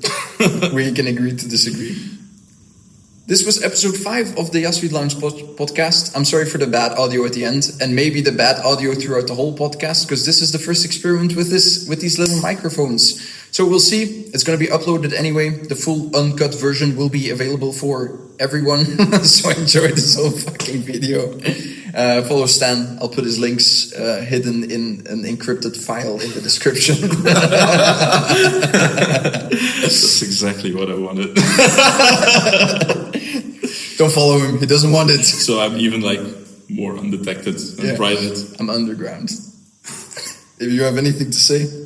Yeah, thanks for having me. I appreciate it. Always fun to have talks like this. Just maybe one more thing as a side note. No, I think it's important, you know, and authentic, you know. Sure. It's authentic in my heart. No, what I'm trying to say is like, and maybe like, if you want to say that as well or not, I'll say it.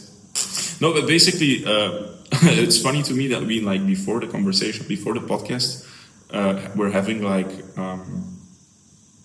to hold ourselves in, to not talk too much, to keep it for this. It's just a funny note that there is like always so much to talk about, which I enjoy. And this time it's on camera, so do whatever you want with it. Go watch it in your basement when nobody watches you. Yeah, thanks for having me. See you in the next one, I guess.